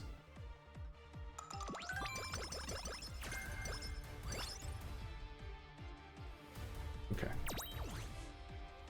Makes sense because potential 7 skills are exclusive to a character and you also get guaranteed fast learner event. Is that really a thing? I did not realize that. That is crazy if that's the case. Wow. That's... I mean, if that's the case... I mean, it does really feel pretty whale, honestly. Like, the fact that you need as many medals... Oopsies. As many medals as you do just to get them up to level 7 kind of makes it feel like it's a very whale thing. Like, you can only really have it if you're like a mega whale who can purchase all the things. Hey, Rains Mango. Hello, hello. Welcome, welcome. Doing some CM training, trying to convert this turf Uma into a dirt Uma with... Oh shoot, I didn't get the inheritance, so that's already kind of iffy. Did not get her to A. I should probably be paying attention to the paying attention to the inheritance events, but I get distracted by whatever I'm talking about, so I just kind of discover it after the fact, apparently.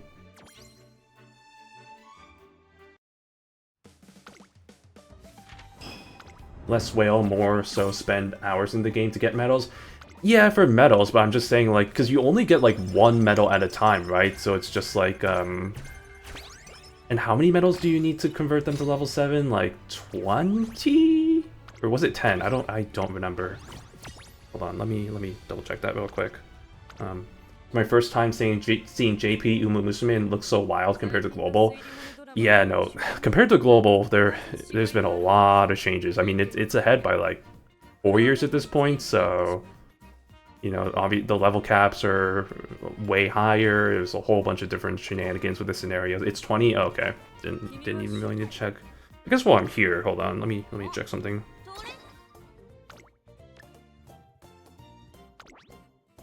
Okay, so this is the skill we're talking about. Yeah, that's interesting. I mean, I thought that the what is it? I thought that the final whatchamacallit skills I thought that those had, like, its own unique, image here, didn't they? Like, it had, like, the lines or whatever. So I'm kind of interested in why this doesn't have that, if that is what it is. Unless it's this one? No, it's not that one. I love the symbol here. It's like that. It's like, oh, it's unique. But yeah, seriously, it's like you don't get any of these. The reason why I'm saying it's whales because we only really have, like, this shot to be able to get it. And... I don't see... I see the only way of them to actually, I guess, keep on, like, giving more is to just, like, have it available as, like, a paid thing. It's like, here, you want more medals? Pay for it. It's like, you just buy them for whatever amount, and then it's like, oh, then it's actually really gonna be whale. Also, hey, thank you, Ranked Mango, for the follow. Much appreciated. Thank you for that. 10,000 medals for 1. Yes, it's insane, right? Because I think, I mean, look at the medal shop right now. That's not the medal shop. Because it's what, like 12,000 for the SSR shard. or no, it's 8,000 for the SSR shard, 15,000 for this 3-star ticket, which at this point I think I'm not going to I'm not going to be able to get the resources for this, so this one's going to be something I have to skip. I'll probably have to get the shards, the SSR, SR shards, and then probably that one, and yeah, we'll have to go from there. Also, ooh, look at that, just in time. I think this literally just came out, the legend races. Oh yeah, it is 8 o'clock, so I think it just updated. That's actually really good timing. Grand Life is gonna be really fun because that's when the UI gets really wacky. Oh yeah, Grand Life. That's it's all the fun mechanics with that. All right, A5A. There we go. Nice. I think they did mention on stream that they'll give out those during the PvP events. I guess yeah, that makes sense. But then that also ties back to whale because we're the people that usually win those whales. No, I'm just kidding. But I guess that really gives me more motivation to try and get those, or trying to win those then, because then it's just like, man, I really want to get those. Really want those precious items. Give me your items. Think not know. Yeah, okay. Still trying to wrap my head around game mechanics. Wanting to make a good parent. There's a lot that goes into this for sure. Like, even me playing this game since day one, there's still like a lot that I don't really have a full grasp on. But that's also just me not really doing a lot of research into it. But there is a lot of kind of, I guess, mechanics and stuff that go into it that does make it a little bit complicated. And then the whole fact that, you know, stuff changes with how support cards come out, and then the meta changes and all that. But I guess that's more important if you're caring about the meta for kind of creating for champions meetings and all those stuffs. But if you're trying to create a good parent, those usually stay pretty consistent in terms of like, oh, this is a good parent for this situation. Like, for example, like Nishino Flower, who's going to be coming out in this month. I know she's coming out this month. She's going to be a really good parent for pace chasers, like short mile pace chasers for sure. Like, even now in the JP side of things, he's still pretty usable. So usually pretty good there. Legend race time, want my rainbow shard? Yeah, I mean, maybe I'll do that after we're done with this. What do I want here? Probably the stats. Have you ever lost a legend race? Because every now and then I see a post on Twitter about someone in US losing a race. I don't think I've lost a legend race in like a long time. Yeah, that would require some really weird fuckery to happen. So I just that has not happened to me though in a while though. If I really have to be. Have I actually ever lost one though? Is the question, I guess. I don't remember a specific example, but I'm sure there might have been one early on when they first started, when I lost them. But I think past the certain point, I want to say like post, honestly, Unity Cup, maybe even Track Blazer. I don't think I've ever had a case where I've lost, so I don't know. I don't know what they're doing wrong in that. No, just kidding. That makes it sound really least. But oh my god, that's such a good one. Also, should I get Nishino Flower if I'm free to play, trying to maximize my account? Depends on whether you want to be. Well, here's the thing: Flower is really good parent, and yeah, Gabe just mentioned that she's still a really good parent in JP. She's really essential if you're trying to build like any sort of pace chaser, or like any sort of kind of like front character for like a short and mile distance. So I would say if you're going that route, then yes. Because yeah, I think otherwise this month, and I wasn't really paying attention other than Ines, because like, you know, Ines, and I was like, oh yes, finally, she's coming. So I don't really remember who else is coming this month. But I think in terms of meta, she probably might be the most important this month, so take that for what it's worth. I'm gonna risk this one. Oh, thank god, okay. There we go. But honestly, I'd say you get your most enjoyment out of this game pulling and building your Oshi. Meta support cards are definitely pull for though. Yeah, I think that's kind of generally how I approach the game. Is that for trainees, it's just like, really the difference between like, well, Yeah, like especially like early on, on this side, the JP side, I'd say like there's specific subset of characters that are definitely like meta above others, but you can still build like non-meta characters to be competitive in like CMs and stuff. I would say more so. So that's why the support card lineups are really important. Because if you don't have any good support cards, you can't even train like the meta support or the meta characters to be good. So I'd say focus on who you like, but support cards are going to be important. But yeah, what are the meta support cards outside Kita-san Black? That's a must pull. That's going to release later. That's a good question. So I don't remember immediate future, but yeah, Speed Maruzen is pretty good. But I feel like that's kind of more a hyper-specific situation for frontrunners, honestly. Like, she's a really good card for frontrunners, and she's going to be good for generally speaking, but I feel like there is an El Condor Pasa speed card. I don't know when that comes out, but that one's also really, really good. I'd say that's even better than Kita-san Black in terms of speed. That overtakes her eventually. Speed Tachyon, yeah, Speed Tachyon's also really good for pace chasers. Also, why am I still stuck in this screen? I need to actually do something with my life.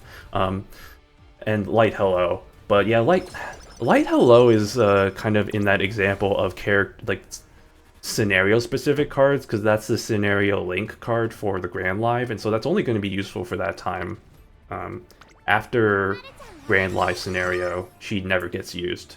So I would say that's not as important, to be honest. I'd honestly recommend pulling for more general cards, like a non-support card, like those kinds of things, like anything like that. I know Wit Ramonu is also coming out maybe soon, so that's going to be another really good card. I don't know. I'd have to take a look at the upcoming card lineup and trying to remember, because it's all muddled in my head at this point as to what comes out in the future. But yeah, as long as you have Kita, you're pretty good. But that's it's gonna be some time to figure out there. I think Wit Ramonu is sometime in November. Well, that gives them plenty of time to save for it then. No, I'm saying, but no, yeah, that's what I'm saying, right? It's like I don't remember what comes out in the immediate future, so I'd have to take a look and see. Let's get the Wit going. Maybe after this, I might take a quick hop into Game Tour and take a look in the histories again, history of the support cards, and try to look back in memory lane and try to remember, oh yeah, this card's good, or oh, this card sucks, or something like that, so we can plan for the future and all that. Yeah.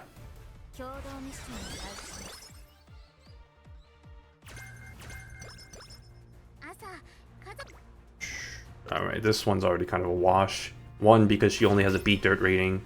Two, because the rest of her ratings aren't really that good anyway. Oh, Marsh, you with your BC distaff, and then everybody else is crammed in. I love how everybody else is just crammed into the other race. It's just like, oh yeah, the BC Classic, it's everybody else. Like, the ever popular Forever Young. Look at her. Look at this Nepo baby right here. I wish we'll win, because fuck you, we did it. By a neck though, that was actually close. There's not really any good cards coming out in the near future. Yeah, I mean that's the thing there. I think if you're talking like Kita-san, like must pull, it's not really gonna be the case until honestly like maybe Wait Ramonu, and I don't know if El Condor Casa comes out before that, but if she does, then yeah, her.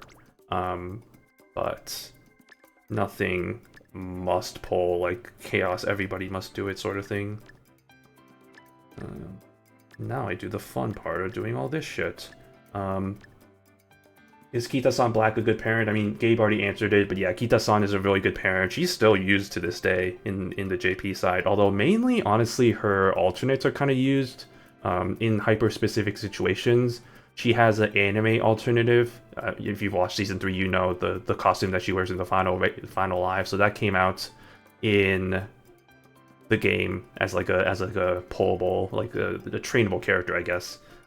That's really good for long distance races. If you're looking at there's other situations where like there's a New Year's Kita-san that comes out apparently that is also, or not apparently, that is good. I don't know why I said apparently. I know it's good. I'm using it right now actually, but so yeah, Kita's good. Kita's good. Most are just whale picks, as in they're only good for Manter, specific for certain styles. Yep, pretty much exactly. Like there's not really any like generic you must have these. These are going to be good for like the future until way later down the line. So. And yeah, I might just go through Game Tour real quick just to take a peek, see, and try to remember. Oh yeah, this is good, or oh yeah, this is whatever. Because it's also good for me playing in the English side, trying to remember. Oh yeah, I should probably save for that card. Oh yeah, we probably don't have to save yet. And it's like, or something like that. Just try and plan it out. Because it has been like 4 years since I've been through that in the Japanese side, so I've just completely forgotten all of it at this point. But oh shoot, I don't need that one. Wait, is that really not enough? Oh, I see. Okay. Which skill did I take that was unnecessary? I just took all the skills because I thought I was going to have enough skill points. That was not the case. You too. I don't need you two. There we go. Also, Seiyu in Sky Ballroom comes out tomorrow, who's also a good front parent to invest in. That is true. She's not as, like, vital as her... I don't know why I pronounce it like that. She's not as vital as the, as her original character. Like, I think her original, the angling and scheming, that is pretty much not as much of a requirement nowadays in the JP server, but even now it's still pretty essential in most frontrunner builds. But her ballroom is pretty good for certain situations as well. So, yeah, UA 6, okay. Not as bad as I thought it was going to be, actually. That's a good foundation. Let's see. Maybe I can try and get a good US build for Ines over here. Okay, just keep on grinding the event points. Let's do it. But yeah, let's take a quick detour. Because I'm also, mainly kind of selfish reasons, I'm also curious as to trying to remember, kind of fondly look back in memories past, and then we'll get back into trainings. But let me pull this up and get that going. Here, no, why are you doing that? Why do you do this to me? Why must you do this to me?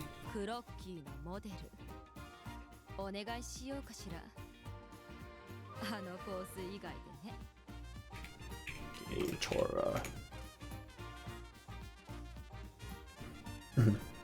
Still have yet to get spooked by Saiyan Sky. I mean, you still have some chances, you know. You can always get spooked by any character. Go desktop. Oh yeah, there's also Summer's Gold Chip coming soon, and that's a game-changing Uma. Let's say with Summer Gold Chip, you can pull off some wacky strats. I feel like Summer Gold Chip is more, one, kind of a meme character, and two, she's not useful for anything other than, what do you say, Teen Trials, Stadium. So basically how Summer Gold Chip works is that her unique skill activates a gold skill, even if it doesn't fit any of your kind of like build. So for example, if you're like a short Uma, you can use that skill, or you can inherit that skill and activate like a long skill, even if you have like G rating and dirt, even if you're not like racing in a long race, you can still activate it using that unique. So it's very gold chip coded for sure. It's very random, but let's take a look at and I'll zoom in because I noticed that's a bit too. Okay. So right now we are at the point, so take a look at all the cards that you have available. There's going to be ready. But if we take a look at where we at right now for the English side of things, we are at what? Who was the most recent to come out? I think it would be right around here, right? Team Series card is coming. Yeah, so these came out. I think these are going to be coming out in tomorrow. The ballroom cards, yeah, so these ones. Oh my god, I forgot about this one, the Smart Falcon event. That wasn't traumatic, but that was just a thing. Okay, but Yeah, right. So, I mean, these are whatever. Oh yeah, Mr. CB. So Mr. CB, this wit card is actually pretty good for end closers. Um, but again, that's not like a generic card that you must pull for. So I mean, if you're building an end closer, very good. But otherwise, it's whatever. And whatever. Oh yeah, this card. So friend cards. Friend cards are really weird. Like they introduced like this type called a friend card. Um, I think it's like this whole. I mean, you kind of noticed this. I think they already introduced it with a Team Serious card that you get from the main story. It's a weird thing. It is useful for Mant, I will say, but past Mant it just kind of loses its uniqueness or kind of usefulness. And then they never ever release a friend card after that. I think the last friend card they released. What was the last friend card they released? Actually, now that I think about it.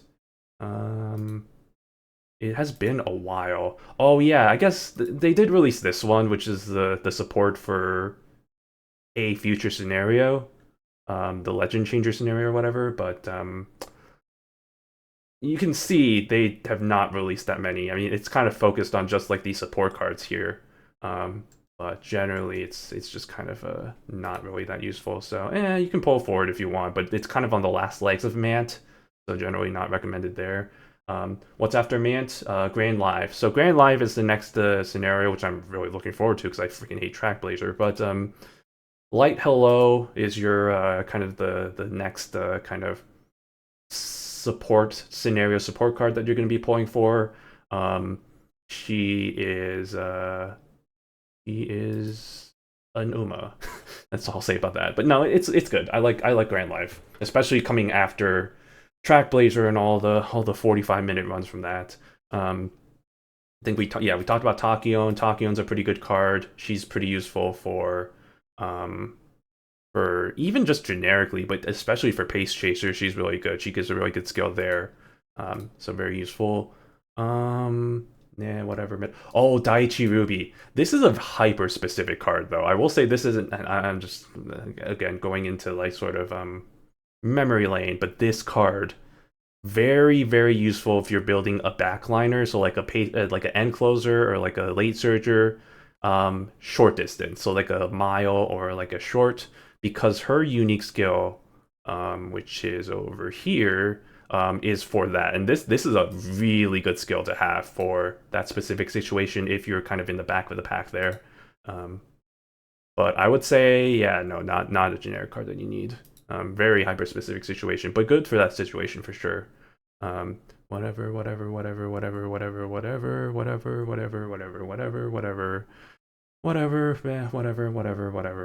Oh, this is one of my favorite card arts. I mean, this isn't really that important, but then there's Ramono right there. Yep. So it's gonna be a long while before we get anything good.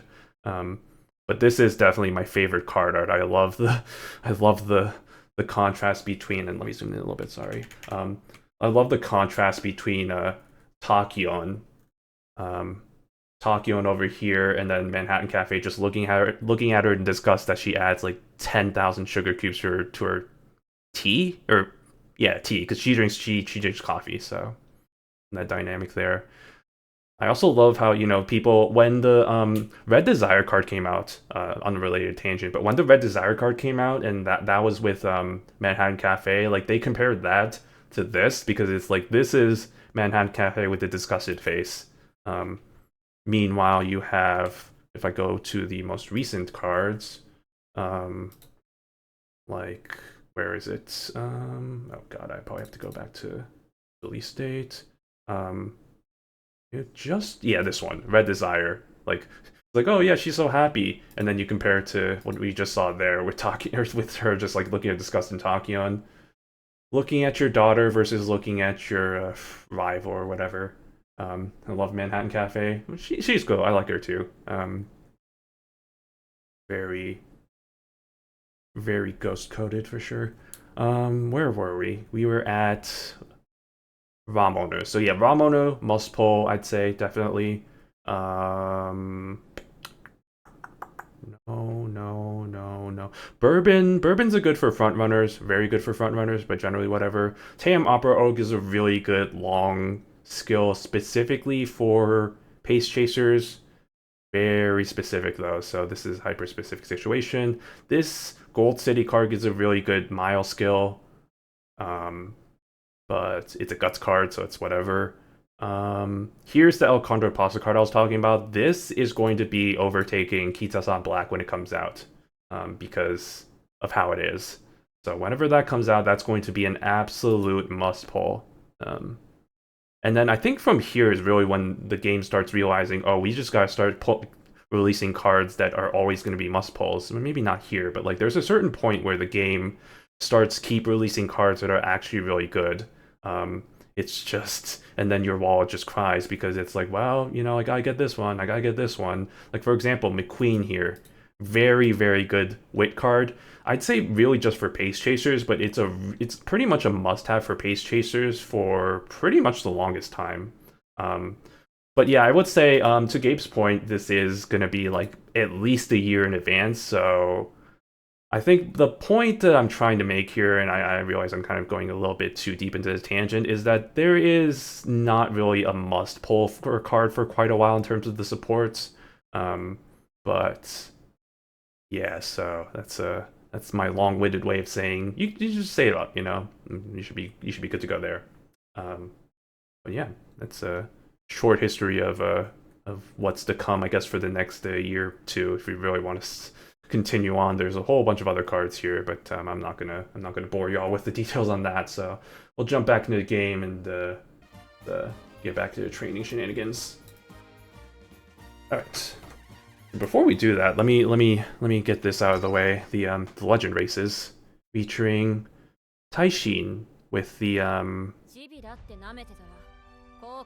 Taishin Steampunk Edition. I don't think I have this character actually, or I don't have this version of her, which is fine because it's not really that useful. But random how she just has that there.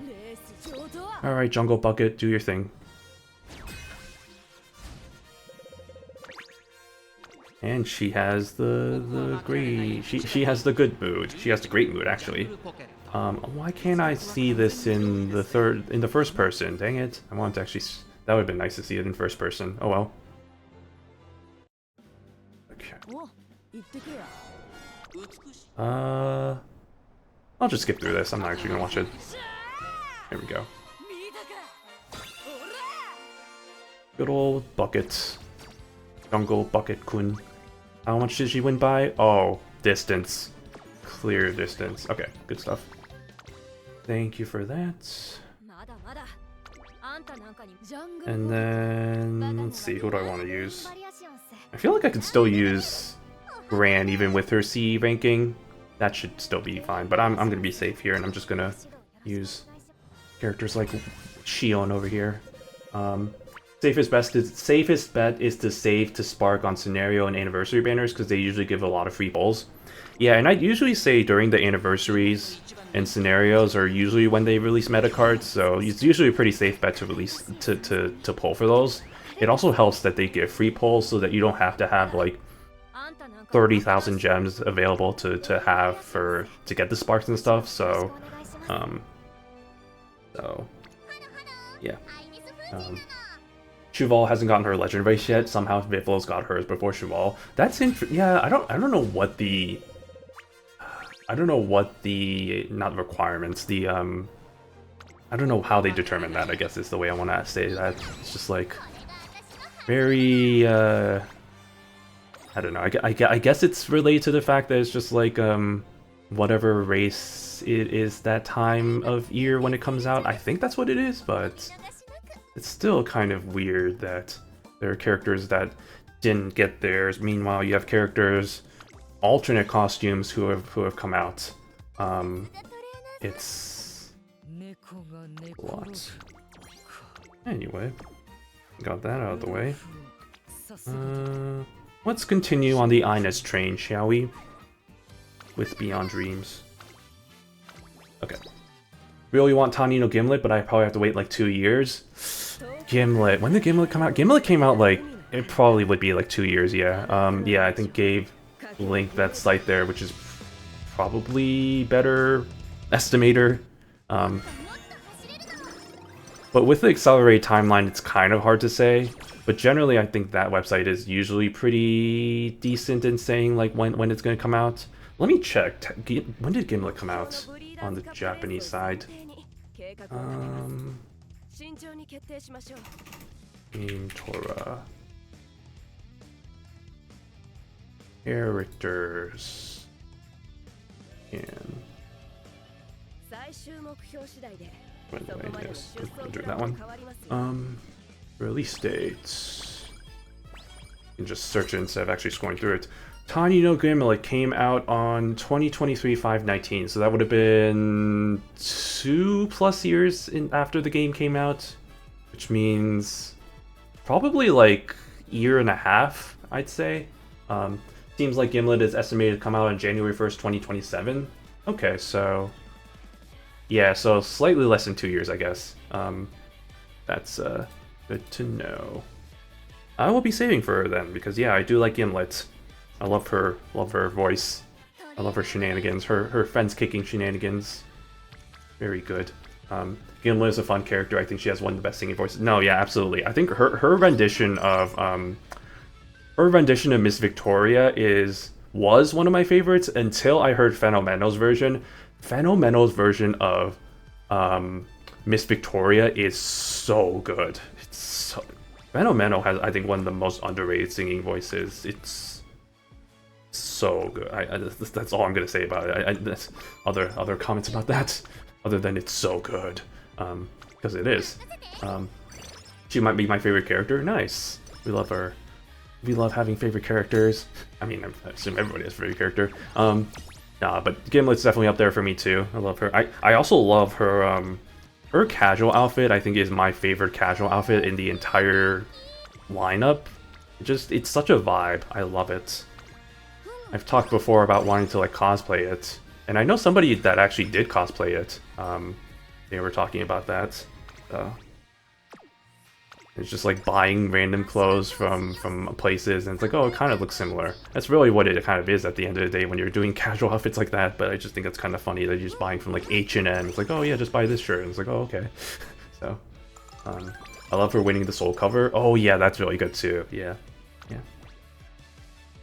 But I think Miss Victoria definitely is a really good sort of outlet for those characters that have like the deeper voices, because there's like a really good opportunities for them to use their their singing voices for that, for sure. So I think that's where characters like Tiny no Gimlet and Fenomeno and like maybe even like a Symbol like Chris S, honestly, like are also pretty good at that. But there's other characters that have like not as deep voices that also do pull it off pretty well. I think Miss Victoria is also just a good song in general. I mean, if you don't know, Miss Victoria is the song that plays, I don't know when they start using it, but they use it for the post CM, like if you win the CM, the champions meeting, you get your character, whoever won, to be in that center stage of that song. So it's like kind of the concert for that. So in a way, it kind of has that symbolism of like, oh, you get to see your character, you know, after all this trial and tribulation of the CM, you know, pull off this this epic rock ballad sort of song. It's very good. And so there have been times when I was very motivated to... Oh wait, shoot, I've messed up, y'all. I actually messed up, y'all. Ah, shnikes.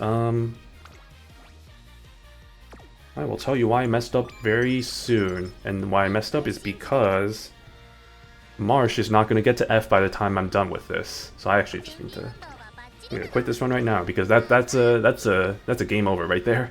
What I was going to say is I've been motivated to actually like use Tani no Gimlet for my CM teams because of her singing voice. And like I've wanted to have her win so that I can have her sing Miss Victoria. Like that has actually been reasons for me bringing her in the first place. I think I saw Miss Victoria came out a bit after 1.5 anniversary because I really want that concert to come global. Yeah, no, the sooner it gets here, the better, because I think it's a really... It honestly is a little bit of a motivator for me to try and do well in the CMs, to watch my characters sing the song, so definitely want that.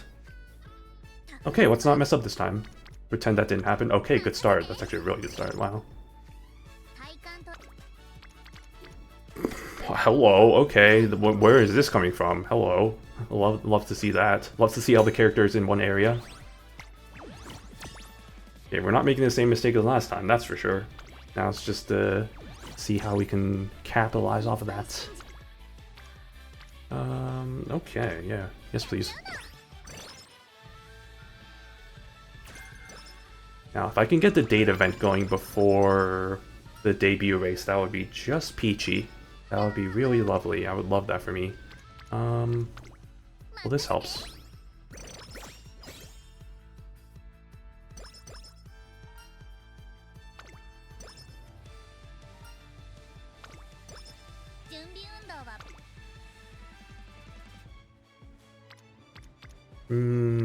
Yes.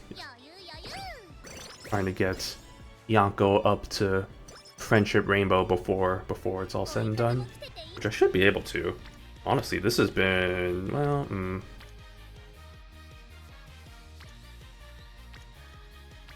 yeah, I should probably do this one.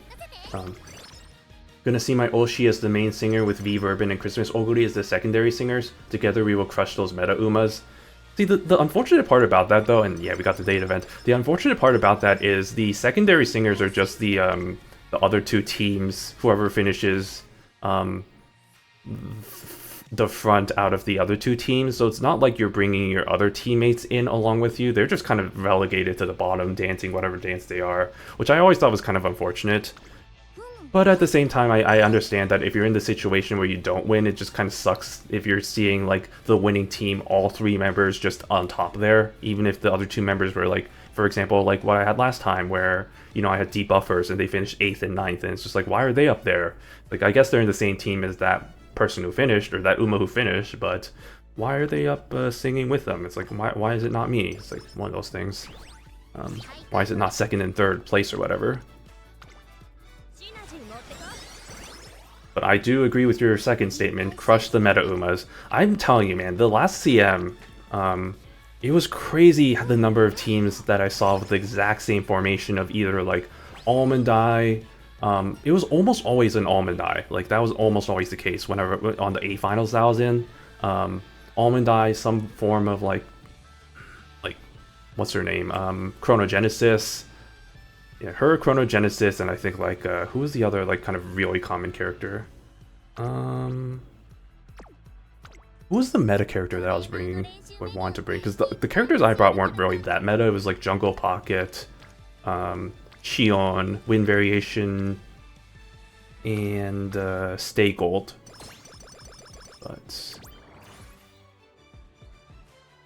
But I think it was mostly just Almond Eye. Almond Eye was, like, the main character that everybody brought. And then there were, like, a few other ones, like I saw a lot of Chronogenesis, Gentle Donna, Orfevre. Yeah, Orfevre was one that I saw, not as commonly, but I did see her in a few for sure. There was one match I remember seeing where somebody had almost the exact same lineup as me. I was like, oh, that's crazy. Like, man, beating the meta, or like going against the meta, so to speak, I guess. You know, because sometimes it's just boring when you see the exact same Umas, like 3 copies of the exact same Umas for each of the 3 teams. It's like you have 3 Orpheus, 3 Almond Eyes, and like 3 Chronogenesises, and it's like, well, that's cool. I love variety in my races. Which is why I try to go against the grain a little bit. I surprisingly raced a whole bunch of Vergina, but my Vergina was better. Ha, yeah, you got him. Yeah, I always appreciate whenever I see teams that are just not the same, like, 3 character, or like the same, like, kind of handful of characters. Like, when it's slightly different. Like, I remember seeing somebody, albeit they were really low ranked, so they were never going to win, but they had, like, the 3 most random characters I think I've ever seen in the CM. And I was like, you know what, honestly, I appreciate the going against the grain there, because It's better than just seeing the same 3 characters over and over again. Nice seeing off-meta characters winning. Yeah, I mean, it's even better if they win, too, because it's like, hi, suck it, whales. It's like, turns out it's not always about the meta. Sometimes, kind of just need to build good characters at the end of the day. Because it's not just about... being meta just makes it easier to win, not the panacea to actually being able to kind of get the wins in those competitions. I don't love this at all. I'm gonna do a date event. Even though I have full energy. Do I do that? I don't do that because that's a stupid idea. Why I love one straw streamer I watched, he built nature for every CM. She's never a debuffer on his team. Yeah, exactly. It's like just don't relegate nature to being a debuffer, even though that is a pretty good role for her. But like, yeah, it's like get nature to actually win some stuff, you know? Go against the grain.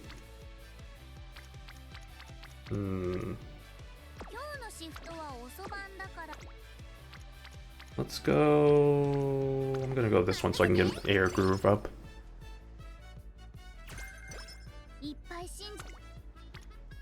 Okay, I don't love what I'm seeing here. I don't love it. I used to love it, and then everything changed. About to make an arrow to the knee joke, but I'm not going to do that. I'm just going to only mention that I was going to do that, and I'm not actually going to do it, and that makes it different. Because then I actually didn't do it. Okay, this is a good time for me to do a date event. Or as they call it, the recreation event, but I call it a date event because, let's be honest, it's a date event. And it's fine because they're mostly always NPCs that, they're almost always NPCs that aren't actually based on actual characters, except this time around it actually is based on a real character, so maybe it's a bit different in that case, but we'll just ignore that. Osaka Heist in 3 hours. That's gonna be a fun watch. Oh yeah, I did see postings about that. That is gonna be pretty interesting because there's a pretty good lineup of characters, of horses that are gonna be racing in that. The favorite is, oh god, what's his name? Yeah, Croy du Nord's gonna be in there. So that's, I mean, I think he's obviously the favorite. Meisho Taboru. Dan and Desile, I know that was another name I saw. Yeah, it's a whole bunch of contenders. So we'll see who wins in that lineup. The horse I bet on in the Animakinen. Oh man, that's characters. Yeah, I mean they are characters. It's just they're also horses too. It's like they can be referred to as many different things. We'll just get that bond up. But there's also Seiyun Hades, the Ultra Frontrunner. Ooh, we love a good, what did you call it? Runaway, Onige, Great Escape. What do they officially call it in the English server? This is Runaway, right? That strategy, the one that Suzuka has and Twin Turbo and all those characters. I also like Gaia Force. I just love that they named the horse after a Digimon move, or so I assume. I mean, you look at how horses are named, I wouldn't put it against them for naming it after a Digimon move, to be honest. I could definitely see that being a thing. This is terrible, so we'll do Dreams.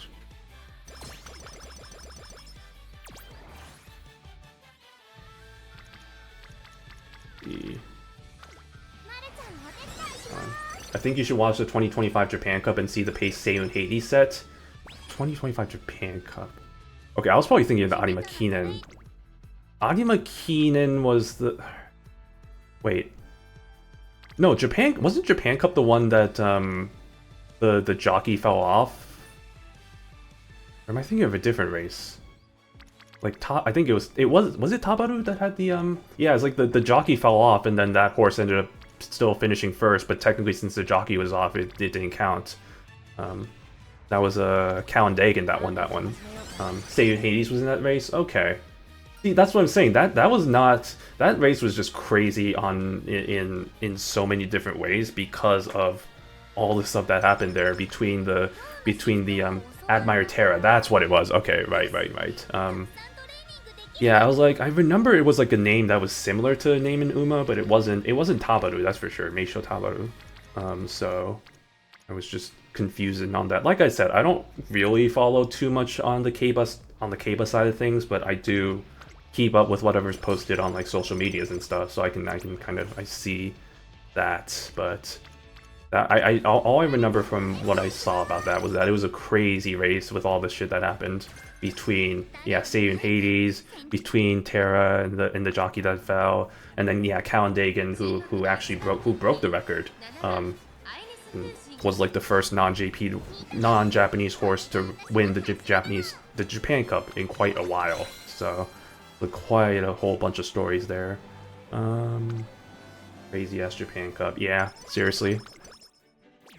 Crazy stuff in the world of horse racing.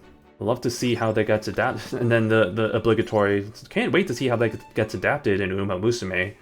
It is kind of interesting. I do wonder how, like, if there's ever going to be a situation like that where like a jockey falls off, like how do they end up depicting that in like an Umamusume way? Because there's obviously no jockey, so it's like how do they equivalize that in like in this world, the world that I'm doing this thing in right now, not the IRL world, but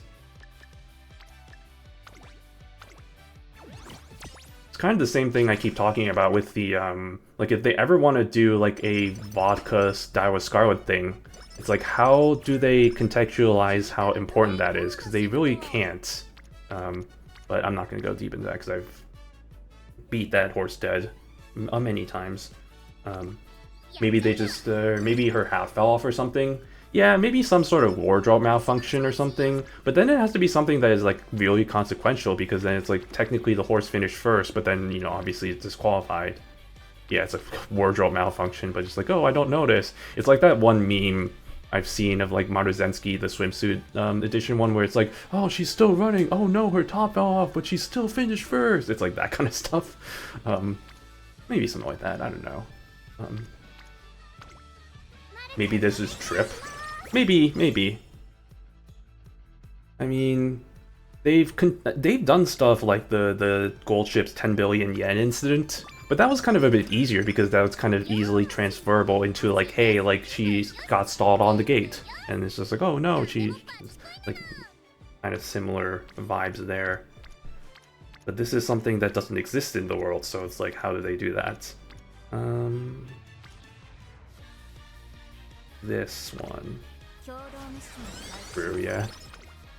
Yeah. I mean, it is kind of honestly crazy if you look at some of the racing outfits, just how low cut they are. It's like, how do they not end up getting like a wardrobe malfunction there? Like, you look at characters like Aishin Flash, Taiki. Taiki's another good example. Taiki Shuttle, like, I guess this isn't a JP character, but like, or this isn't an EN character, this is a JP character. Yamanin Zephyr, if you ever look at her race outfit, kind of similar vibes. It's like, how does that keep together? I don't. It seems like that's a disaster waiting to happen.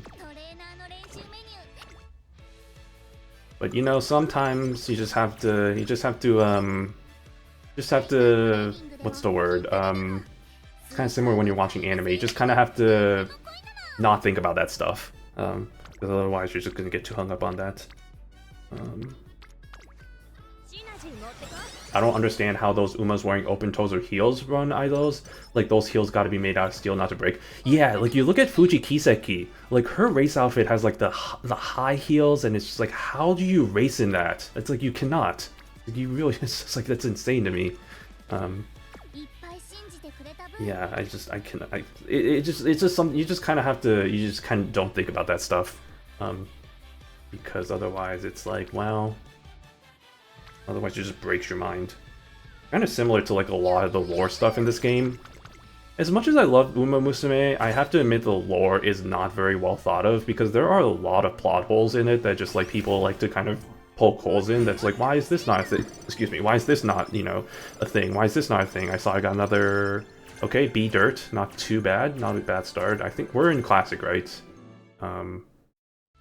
Yes, okay, so that's a good start. As long as I can get another one of those, that puts me in a pretty good situation. Unironically, Haru Urara has the most practical G1 outfit.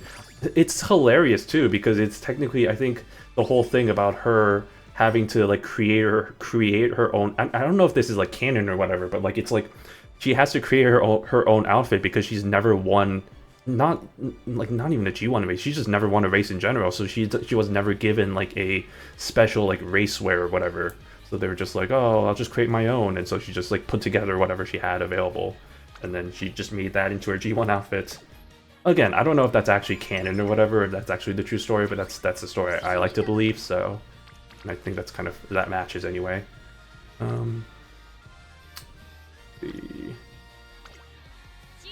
But yeah, no, there are a lot of outfits that is just like there's so many things that just like I feel like as somebody who has done running, then again, it's not like like it's cross country running, so it's a little bit different. But as somebody who's done running in the past, like as like a sport, there's a lot of stuff in the outfits that just seem like it would be so annoying to deal with. Like any loose hanging stuff that's just gonna like swing back and forth. It's just gonna be really. It just feels like it just be like really annoying for me. Like for example, I mean, you look at a lot of characters have like very like hanging stuff on them. Like I don't know why the first example I'm thinking of is Dansu Flame. Like her, as much as I love her outfit, as much as I love what's her Dansu's outfit because it is pretty practical in the grand scheme of things. She has like the tassels attached to her hips that it seems like it'd be really annoying to run with. I made a race outfit tier list. Gotta find it. I actually did. Funny you mentioned that. I actually did the same thing during my first anniversary stream. I can actually pull that up right now. Hold on. We can go on another tangent run. Let's do it. I love going on tangents. I have to pull it up from somewhere, but yeah, I did do a tier list of the racing outfits. Here it is. Let me get that for y'all. I don't know if I necessarily agree with it now because I think I did it on fumes while I was on my 12-hour stream, but it is at least a good start. Desktop. Yeah, you can't see that. I gotta zoom in, zoom, zoom, zoom, zoom, zoom, zoom, zoom, zoom. Oh, why is it so pixelated? I don't love that. But oh no, okay. Oh, okay, that's what you do. Yeah, but like yeah, you see. I put Dansu in amazing. One, because I'm biased. Two, because her outfit is actually one of the better outfits for like racing purposes. This isn't really. I don't think this is rated for like actual like kind of like feasibility of racing. Although I definitely put that as a factor because there's outfits like these that I'm just like. Yeah, I think the reason why I put Fuji Kiseki in Mei was because of her heels, and I'm just like her heels, the boob window, which I mean I appreciate, but like also like why is that there? Believe I put just because I love her as a character, but if you look at her full outfit, which hold on, let me pull that up, I guess, real quick. If you look at her full outfit, it is insane. Believe. I think I can just pull it up right here. Yeah. Like, what is this? Like, this is just spitting in the face of aerodynamics. There's so many open like holes for wind to be able to kind of get in the way. And also why? Like why the zippers? Like why are you covering your calves but you're not your thighs? Like why? It's just like there's so much going on here. It's like what is who approved this design? I don't understand. Like I love you, Believe. I love you as a character, but like no, this is not it.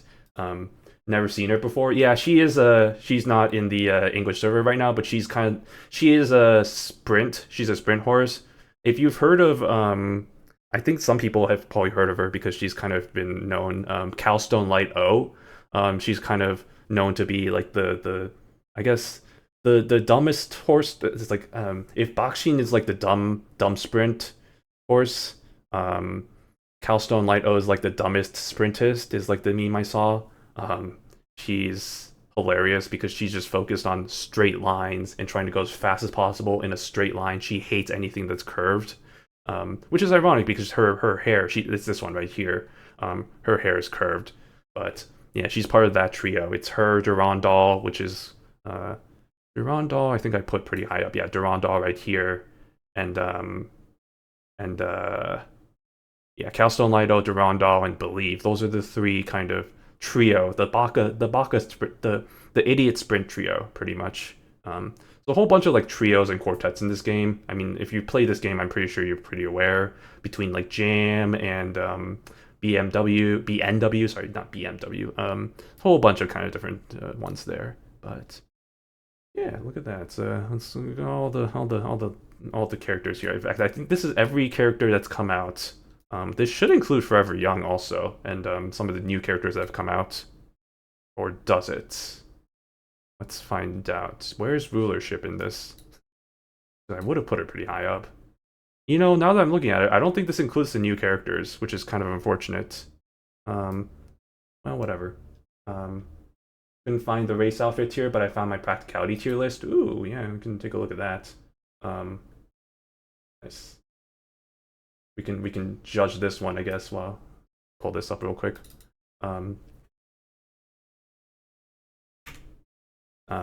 Nice logo. I love the logo tier. Obvious pick there.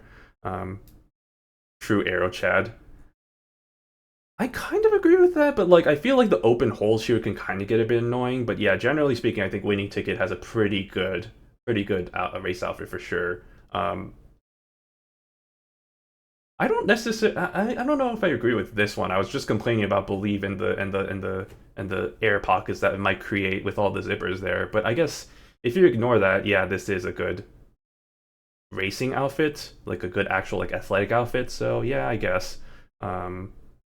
Yeah. I feel the problem I have. I will say like I'm pretty strict with like kind of like the outfits because a lot of them have like the open jacket, and I feel like if you're running with an open jacket, it's gonna get really annoying because it's gonna just flop around everywhere. That's why I kind of detract from somebody like an Espo or like a Bubblegum Fellow. I do agree with Helios. Helios definitely has a very raceable outfit. Same with Urara. Ines, I kind of again with the jacket here. Same with the Mayano, but I can definitely see the logic that's being put here. Just impressed, nice. Too much drag. Yeah, no, Takion has the sleeves. I cannot. Yeah, the sleeves and all that. Too much accessories. Yeah. Transcend. Funny thing about Transcend, I actually got her. I purchased her the kind of this the body bag that she has here because it was available for sale, so I bought it because I'm like, yeah, I like Transcend, why not?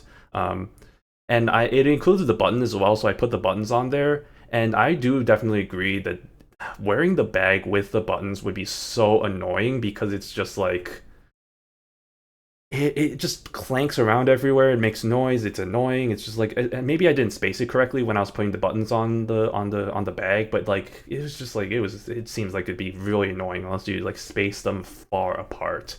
But also the other stuff, yeah, I definitely agree.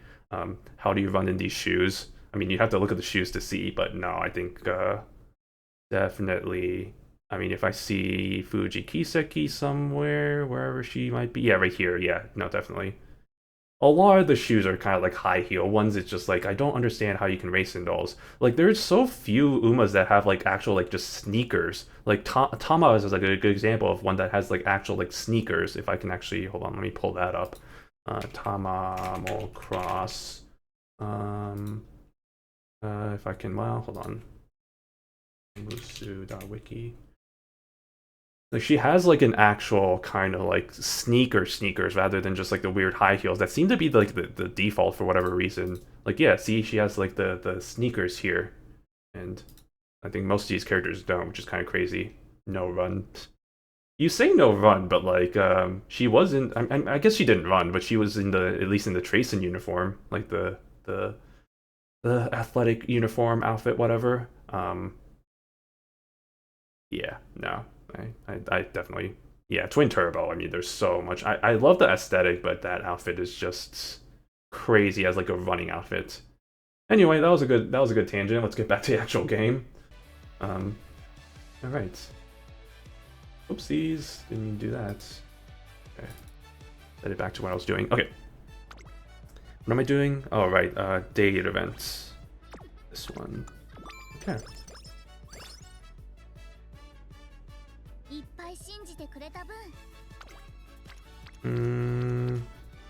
Yes. Oh, shoot, yes. Dreams, that's right. But yeah, I think while we were doing that, I remembered the term that I was trying to think of. Suspension of disbelief, right? It's like, you just kind of have to keep the suspension of disbelief kind of up there, because otherwise you're just going to be questioning everything. Just enjoy the nice horse waifus. That's all that, you know, that's all we really have to do at the end of the day. And that's what I've been doing for the past 5+ years. Even longer, actually, since I've really been introduced to this series when I watched the anime, the first season. But I didn't really get into it until the game came out. So, there is that.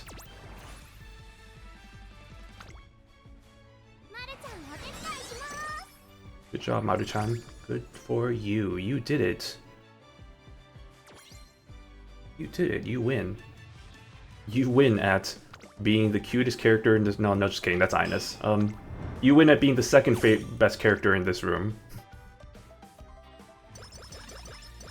I'm very surprised I like Umamusume as much as I do, because I was like, oh, I'll give it a try. Now it's like my staple gacha. It is kind of crazy, because it was like my friend. The only reason why I started playing this game was because my friend messaged me about it. It was like, oh yeah, I remember you watched this anime, and it's like, oh, this game's coming out today. And I was like, oh sure, I'll give it a shot. And then ever since then, I haven't looked back, and it's kind of crazy how, you know, through all of the years and stuff, I'm still playing it, so... It's kind of crazy how that works. And then yeah, from when it is now to, or from when it was back then to like kind of a niche series that people would never think would actually be popular, because it's like, oh, it's horse girls, like why would that be popular in the Western audience? And then when it actually came out, and it's just like people were like, oh wow, this is actually really, and then it just suddenly exploded in popularity, which again, good and bad, but it's been fun. What even was it like playing Uma when it first came out, waiting for the eventual global release? It was definitely, I mean, one, much smaller fan base. So like, I think, and I don't wanna drag on too much about, you know, new audiences and the whole thing with like tourists and whatever, but it kind of was the mindset that you knew that whoever you were talking to was like, you know, really into Uma. Like they weren't just there as like, oh, like I've heard passing glance of these characters, or like I've goon to these characters or whatever. It's just like, oh yeah, I actually know what Uma is. I know the basic outline. I like, you know, that kind of thing. So you knew like the fandom there was kind of there. I think for most of us, we thought that, you know, and what I just said, where it's like, we were kind of hoping that there might eventually be a global release, but it was just like, it was kind of like, I don't really see this being a thing, because the idea of Umamusume was just so niche, right? It's just like, it's like horses that are anthropomorphized into like anime girls, and like that seems like such a weird concept, and like for most people, myself included, thinking that I don't think this would translate to anything like that the Western audience would like. I see this being popular for the Japanese audience, mainly because, you know, horse racing is so popular in Japan, and like the concept of idols is also popular, so you combine those two together, and it's like, yeah, obviously it's going to be a huge success, but would it be a huge success that translates into like a global, like kind of other countries and stuff? Obviously the answer is yes, it does translate, but like back then we didn't think, like nobody thought that actually would really be the case. So most of us, you know, were hoping that there would be a global release, but you know, it's just like, it's probably not gonna, you know, like get that much more popular. It's just gonna be like, oh, it'll just be another thing. And so it was definitely a huge shock when it did come out and it was so popular, and people, you know, everybody started streaming and playing it and stuff. So it's pretty crazy. Like when I first started streaming, I remember looking at the category, because I stream the games I like to play, and you know, obviously I like playing Uma, so I'd be streaming that game. And like when I set the category for this game, it would have like no people watching it and like maybe like 5,000 followers or whatever. It was like nothing, and I was just like, whatever, you know, like maybe there might be some niche people who are also just like me who are into the game. But it's just like, never would have imagined that it would have gotten this, you know, this big, you know. This is really just the point I'm just gonna keep hashing, because it's true. It is crazy. Never knew I would like this, or I never knew I would. Alright, okay, no. Never knew I would be this into Uma. In fact, I created something I never thought I would have made before. Let's find out what is this thing. Oh, yes, the shrine. Everybody loves. I love a good old Oshi shrine. I really need to make something like that for Ines, but the only issue is Ines has like no merchandise. The only merchandise she really has is like some acrylic stuff, like from Ichiban Kuji. And I do have like a few stuff. I will say, on my desk right now, I have 2 Ines Fujin like acrylic stands. One I found at Book Off. That was a huge find actually. I was in Little Tokyo, just kind of walking around, and I was walking around like usual stores and stuff, and you know, window shopping and all that, and I was looking at Book Off, and I was like looking through all the stands, and I happened to see there's like the section that had like Uma stuff, and I was like, oh, surely they won't have any Ines stuff, and I'll just take a look, and then I see there's like it's like I think it was like an Ichiban Kuji prize. It was like the C prize or whatever, so nobody wanted it, but it's like it was there, Ines Fuji, and I was like, oh my god, they have an Ines Fuji and stuff. Oh my god, I need to buy this now. And then I immediately bought it. So that was what happens when your favorite character is not popular. She doesn't even have a figure. She doesn't even have a prize figure. It's like they have the line of prize figures, right? That has come out, but even she doesn't even have anything for that. So I'm just furiously copiuming that maybe someday Ines will get a figure. Maybe it might be part of her involvement with the Runaway Sisters. Who knows? Maybe that might be a thing, but I really... maybe one day, man. One of these days. Also, I love the nice Sakura Laurel in the background there. Laurel and Teo in the massive Chevals. Like when I was into Toho, that series literally had no official merch other than Fumo's. The thing with Toho though is it's very. I mean, maybe I shouldn't quote too much because I wasn't too deep into it. But wait, is this even right? Oh no, don't do that. Okay, there we go. Like isn't it was very. It has very like indie roots, right? It just kind of. I mean, obviously, I think the big popularity came from like I mean, it was huge on the doujinshi scene, like Comic-Cons and all that. It felt like, I mean, obviously, it does have games, right? But it felt like, I don't know. The way I always saw Toho was kind of like this weird kind of,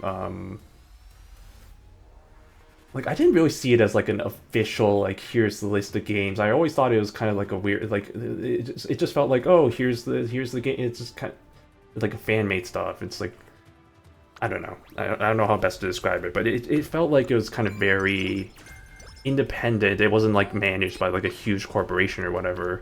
So I guess that's kind of where the vibes of, you know, that's where it comes from. There aren't that much official merch in the first place.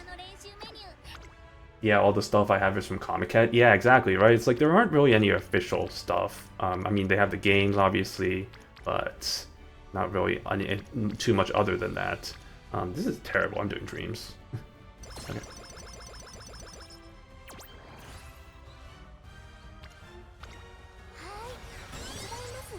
But it is kind of funny looking now at the games I'm playing right now, because the gachas I play are this one and Gaku and Idolmaster. And you look at like maybe like even like 2 or 3 years ago, I was only really playing like rhythm games. Like that was my kind of staple of choice. Like I kind of started on the gacha scene playing with rhythm games. I started way back with the Love Live game. Love Live, not All Stars, Love Live School Idol Festival. Oh man, that's a throwback. Started that during college. Or not, yeah, college, high school, I don't remember, but like one of those. And then expanded out to Bondori. I saw a friend playing Bondori. And I noticed that they had some cover songs. Like, oh, that sounds pretty interesting, and so I started playing that. And then obviously that kind of went into the original songs. Like, oh, the original songs are actually pretty good. And then you know, that's how I got into Bondori. And then eventually I got into stuff like D4DJ and Project Sekai. And then eventually it kind of fell off. I mean, Love Live kind of fell off because looking back, Love Live, that rhythm game, was, one, terribly outdated, two, the event system absolutely blew, because in order to get rewards from that game, you need to rank in a certain you need to rank in a certain rank, basically. Like, you couldn't it's not like almost every gacha game out there where like you need to have like a certain number of points or whatever. Like, you need to rank in the top 3,000 in order to get these cards. So it was always really stressful to do events and stuff. And so I just found it really crazy how they kept that for pretty much their entire duration. Because yeah, you look at almost every gacha game out there now, it's like you get event rewards based on how many points you get, not where you place and stuff. For the most part, I'm sure there's exceptions to that, but I feel like for the most part, it's just you get the number of points, that's good. And so, kind of crazy. Anyway, I saw a question, sorry, and I saw that Gabe already answered it, but front runners, is wit the second most important stat, or is it stamina? Yeah, no, I think Gabe has the answer that it's kind of a cop-out answer, but it is kind of true. It really depends on what you're training for in terms of the distances, because speed is absolutely most important, but stamina helps because front trains a lot, and stamina challenging other fronts. You do want window to proc skills. Yeah, front runners I would say generally are the most intensive in terms of needing stamina. But if you're training for something like a short, obviously it's not going to be important. But yeah, I'd say it depends. It honestly even also depends on the track that you're running on, because sometimes you could have two courses that are technically medium courses, but they can have different requirements for like stamina and stuff because of like, say, weather conditions, or like the track itself, like the composition of how it is. So it really is dependent on where you're running it on. Generally speaking, I would say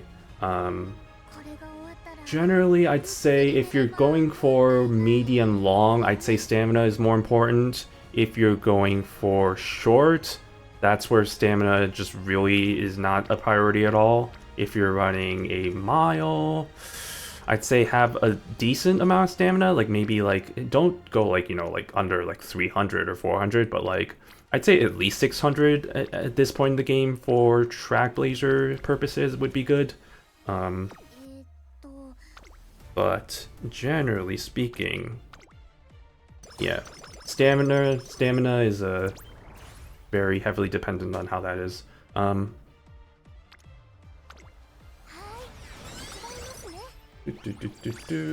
Yeah, you want wit to proc skills. Wit also helps with downhills, and power helps with uphills. Also, guts for fronts affects how well they challenge other fronts. That is true. Although I will say, and I'm sure you're pretty aware of this, guts is generally not really that. Guts is just kind of a whatever thing. Like, it's a nice to have, but if you don't prioritize guts, I would say, over other stats. Even now in this game, you're noticing how my composition of cards right now, for this, I don't have a guts card, right? I have every other kind of, I have 2 speed, 1 stamina, 1 power, 1 wit, not a guts. And I'm training for a medium, so that makes sense. If I was training for like a mile or short, I'd probably replace my stamina cards with a guts card. But generally, it's never the case that you want to prioritize guts. I know that for this current scenario with Track Blazer Guts card, there is the strategy to do a Guts build. That's only really because of the way that this scenario is set up, and how, if you do Guts training, you're also training for power and for speed, and so that's kind of like a 3-for-1 sort of thing, in addition to kind of the limited number of trainings that you do compared to races. Generally, though, Guts is don't worry too much about it, because it's no good. I am not in a good situation right now.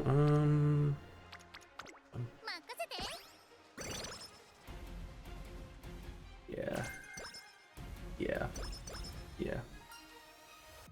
You're sorry, I'm scrolling up. I'm catching up on chat. I think I missed a few comments here. Rhythm gamer. I'm an arcade rhythm gamer playing a lot of My. Ooh, nice. Whenever I go to round 1, I always hit up the arcade machines, or I always hit up the rhythm game machines there, because I'm always down for that. But I wouldn't say I'm too deep into that. I think really I just play one of every. Like I have Project Diva, like the PC version that I actually haven't touched in a little bit, but I do have that, so I always like playing Project Diva. Oh my god, this is terrible.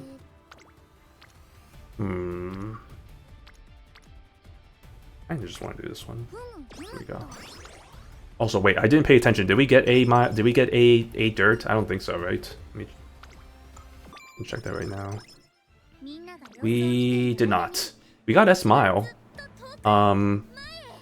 Cool, but also not cool because that's not exactly what I want. You know, maybe I should train a parent for this. Like a 6 dirt 3 medium parent for this, like a Seiun Sky. Maybe I should do that. We'll consider it. I might have to do that. Maybe I'll pivot into that and then focus on some of the other stuff later.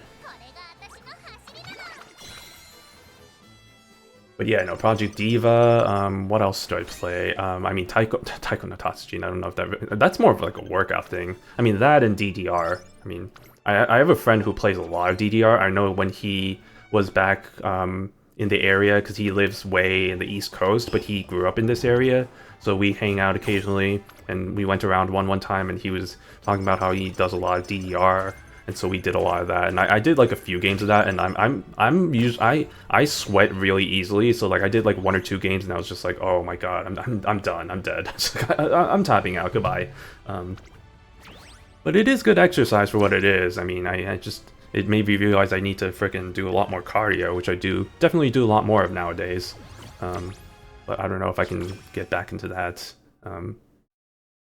I mean, it's better that than like running on a treadmill for 30 minutes, which is what I do. I just kind of deal with it by listening to Uma music. That's how I can deal with being in the same place for running in place for 30 minutes at a time. Just have the Uma music in the background and pretend you're Uma, and then that really inspires you to do. That actually is a really good inspiration, I've found, at least.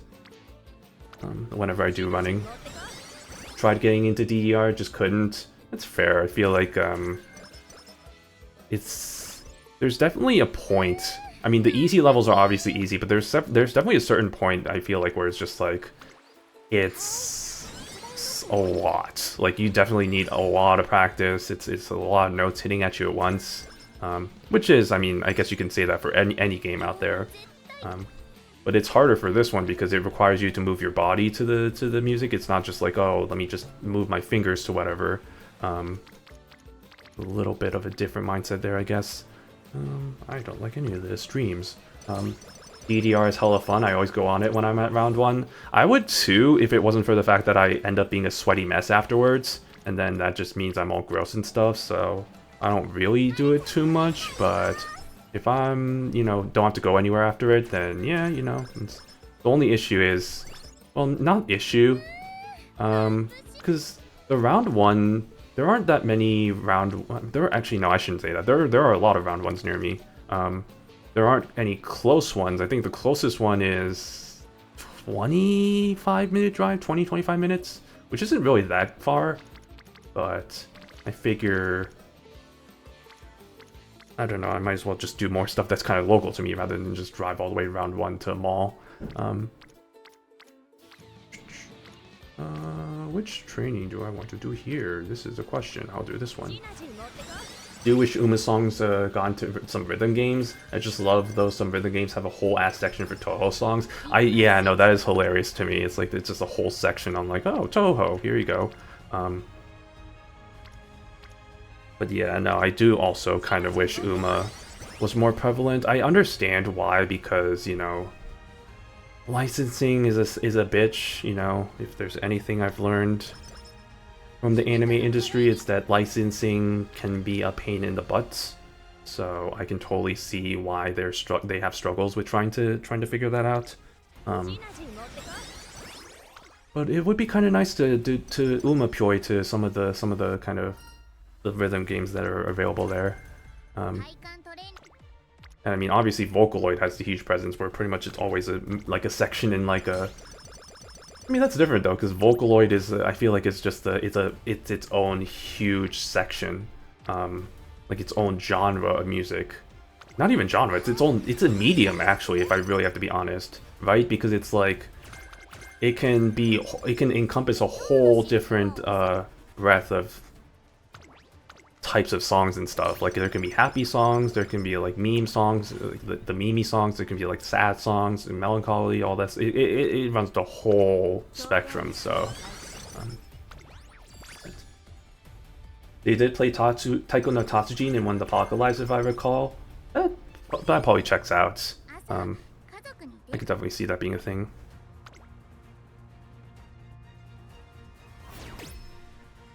They need to fill the time somehow. Not fill the time, but they need to figure out different activities somehow, so that kind of checks out. Okay, time to face off against Yonko over here.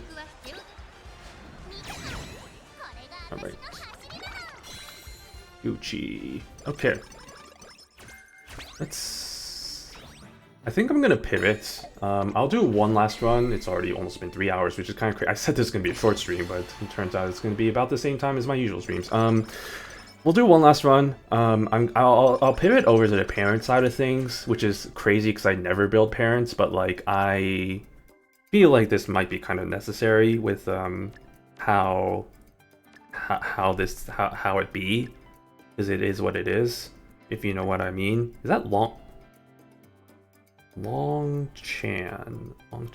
Wait, no, this is the freaking race course from Paris. Why the hell would I do that? Where did that come from? That's random. Haven't seen that in a while. Which is why I missed the old Pocket Live. The new one just feels like a lecture. Yeah, no, it's boring. It's kind of unfortunate. Doesn't help they brought the freaking that freaking mascot, man. I cannot with the mascot. Really not needed. Do not love the mascot. There's ways to get good mascots, and just ask freaking Gritty. If we go back to sports things like Gritty, the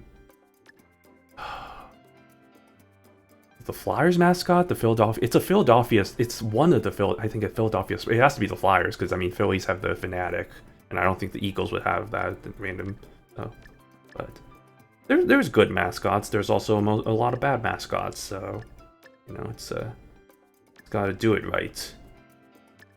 Can't just throw any random thing out there and just be like, this is our mascot, please love him. It's like, no, I will not love it. I will actually consider it to be my enemy, my mortal enemy, and I will consider it to the day that it disappears from the face of this planet is the day that I celebrate.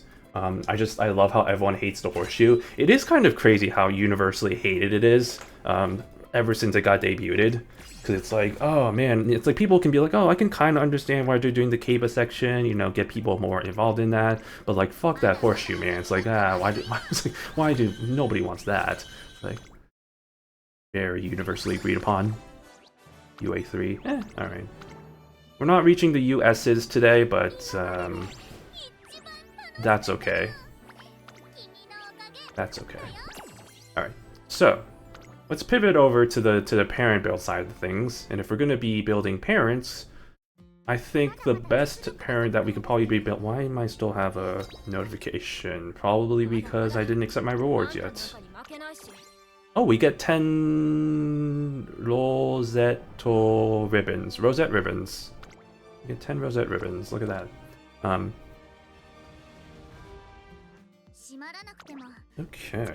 And we got the trophy too. Did you just see the Osaka High art that JP Uma kind of just tweeted? Probably not, because I've been streaming for the past 3 hours. But let's take a little look-sees. See what the Twitter account has to show for us. How gay is it on a scale of 1 to gay? Oh, that's funny. That's funny. Okay, yeah, that's good. That's good. Here, let me. That is pretty spicy. Let me temporarily show y'all what we're talking about here.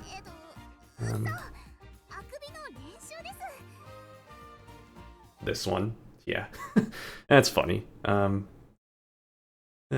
love nature with her. What is that? The EE ass haircut right here. The bangs, damn. Okay. What is... I mean, this has to be a reference to some, like a specific reference to something for sure. Soya na... No, sayonara. Sayonara wa honma... Oh god, I can't read that kanji. Whatever that kanji is. Tails got them shoulders though. Like actually though, like look at this is like actual like human proportions. Like you ever think about how like anime characters their heads are super huge compared to like normal human proportions? Like this is like straight up like actual human like normal size, but it just looks so weird jarring because it's like not normal in anime standards. But yeah, she got them. She got that shoulder. Then Turbo. But yeah, anyway, that's that. Back here. Down. Okay. Parent building. So, if we're going to be building parents, I think what we need to do is that we need... One, I think we want to focus on Sky, Sei-chan, Seiyun, Unsu, whatever you want to call her. I still, to this day, don't know what to really call her. I think I'll just say Seiyun Sky. It's not even that much of a mouthful. Where is you? Where is her? There she is. So we building her. Now the parent, first parent, is going to be the one I had from before, which is the Kita-san White. Where is Kita-san White? No, wrong. Kita-san White, where are you? There you are. Dirt. Yes, perfect. And then the second one is going to also have to be a dirt. Wait, actually, no, it's not a dirt. I was about to do a dirt. I was about to be a dirt. Another dirt one, but then I realized I'm gonna be trying building her into medium dirt. Honestly, though, if I really have to be honest, I think... Now, here's the thing. Do I even have a dirt, a three-star dirt factor? I don't think so, but let me painstakingly go through this entire list of all the characters I have just to see whether I have one. I do. I have Kopano Riki. So this could work. That'll be a stamina, though. I don't love that for me. Do I have a 3-star medium on the speed side? I think I do. Let's see. If that's the case, I might go for that one instead. I do have... No, I have Laurel, but that's not exactly the most optimal choice. I have Ines. That could be an option. But it's only 2 stars, and I don't love that for me. I want a 3-star. I don't think I have that. So maybe I might just go Kopano Riki. I see I have Takyon over here. Do I want to go for Takyon? Not particularly, if I have to be quite honest. Which would be harder to get, a 3-star medium factor or a 3-star dirt factor? That's kind of my question right now. I guess a 3-star dirt factor. So in that case, I might just go for the Kopano Riki here. So we'll do that. And then we'll hope that we'll have hopium that we can get a 3-star medium inherit from all this. Now that I'm thinking about it, if I'm going to be building a parent like this, couldn't I just auto-run this? I know the auto-run feature is not probably great. This will be the first time I'd probably be doing the auto-run, but maybe I could just do that. Let's take a look-see and see if that might be an option. Yabamo. I'm so glad I got spooked by Seiyun Sky on JP. Ended up getting her on Global using the selector, not for meta purposes, but so I have the entire golden generation and I could put them together on the slide. Nice, yeah. The slide. Oh, the slide. I for a second there, I thought you were talking about a PowerPoint, and I'm like, oh yeah, the slide. Like, oh yeah. Like, wait, what? Oh, the slide. Yeah, I know what you're talking about. That one song, the Umayon ending that they're all featured in. I think that's what it's from. It's from a music video or whatever.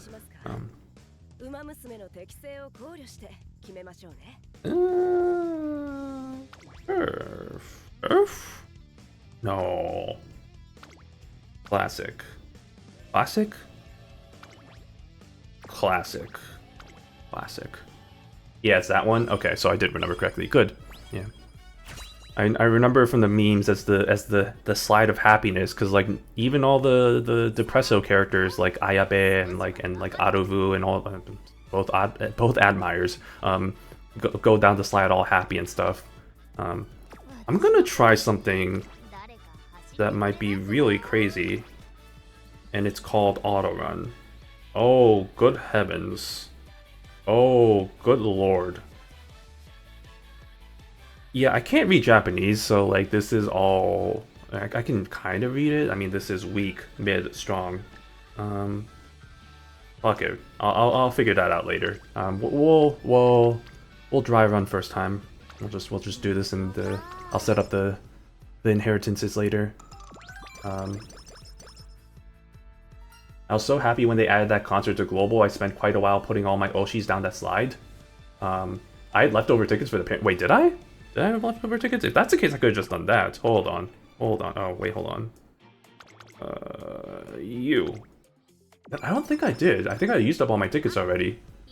Oh, it resets. I forgot. Yeah, the new month. Oh, spicy. Okay, okay, hold on. Hold on a minute. You're so... Wait, hold on. Did I have tickets? No, I don't. Do I? I think I already used them.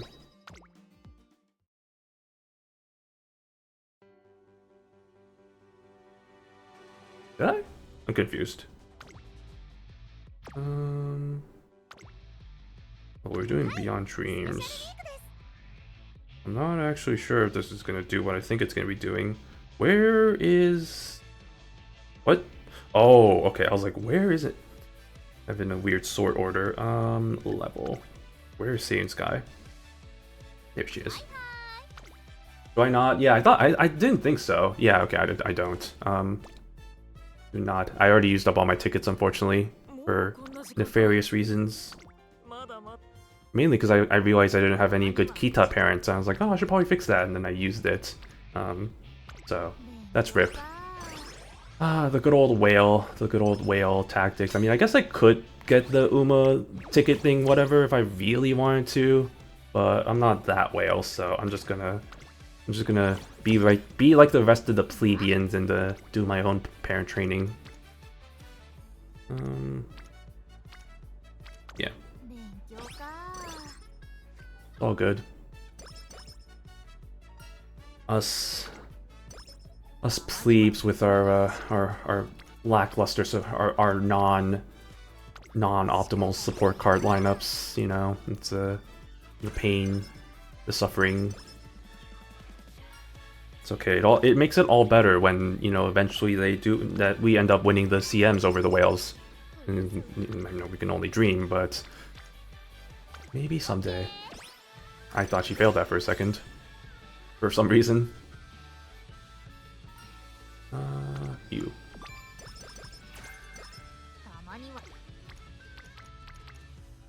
Marsh is surprisingly close to getting to Friendship Rainbow Fun Times. Do I want to do that?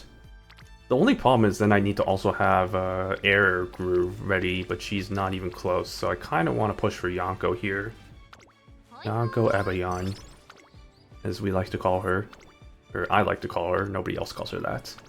They either call her Yonko or Ebayan. Ebayan just because I feel like that's been the commonly accepted name, but now Yonko is the actual name that they gave the Umamusume.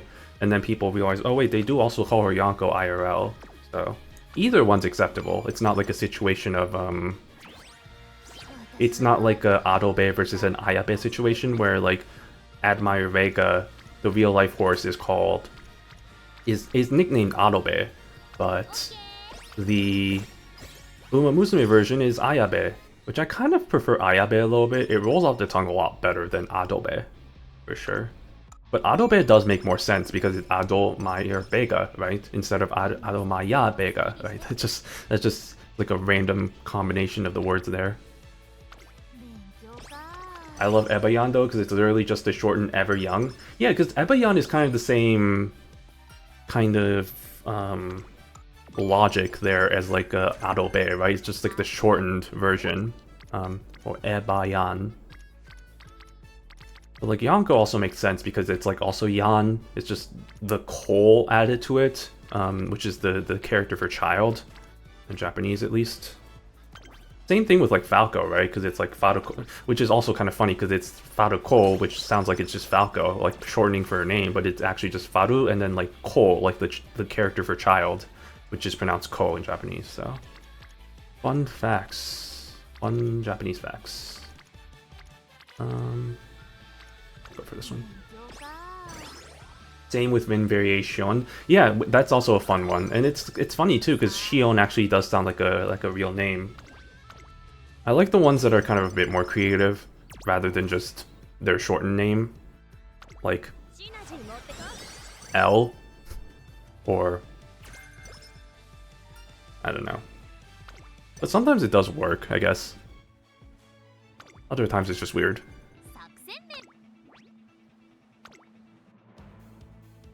Spe, yeah, I was just about to say Spe also is a good example of like decently good shortening. Because nobody calls her like special, or nobody calls her like. There might be a few characters that initially called her like. I think Suzuka initially called her Special Week, like Special Week San or whatever. But everybody just calls her Spe, which I think is always kind of funny.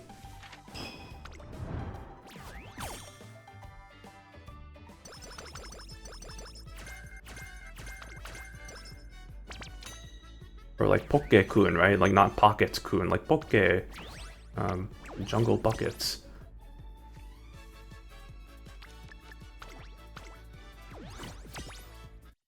And then you have like Daitaku Helios, who calls everybody like most randomest nicknames.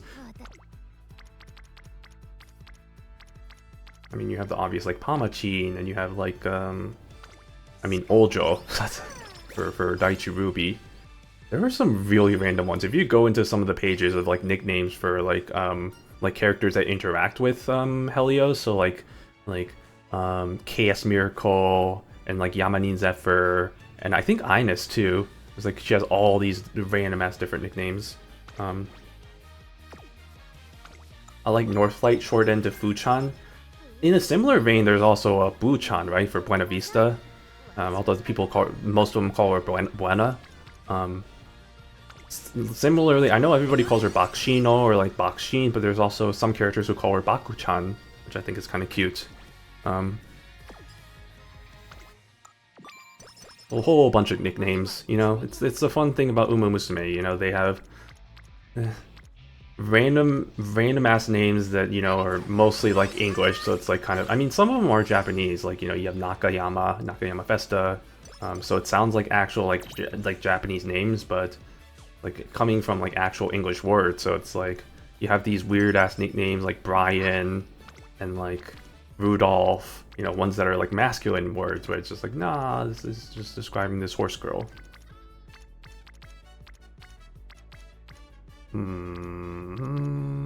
This is a situation where, actually, you know what, I'll just probably do this one.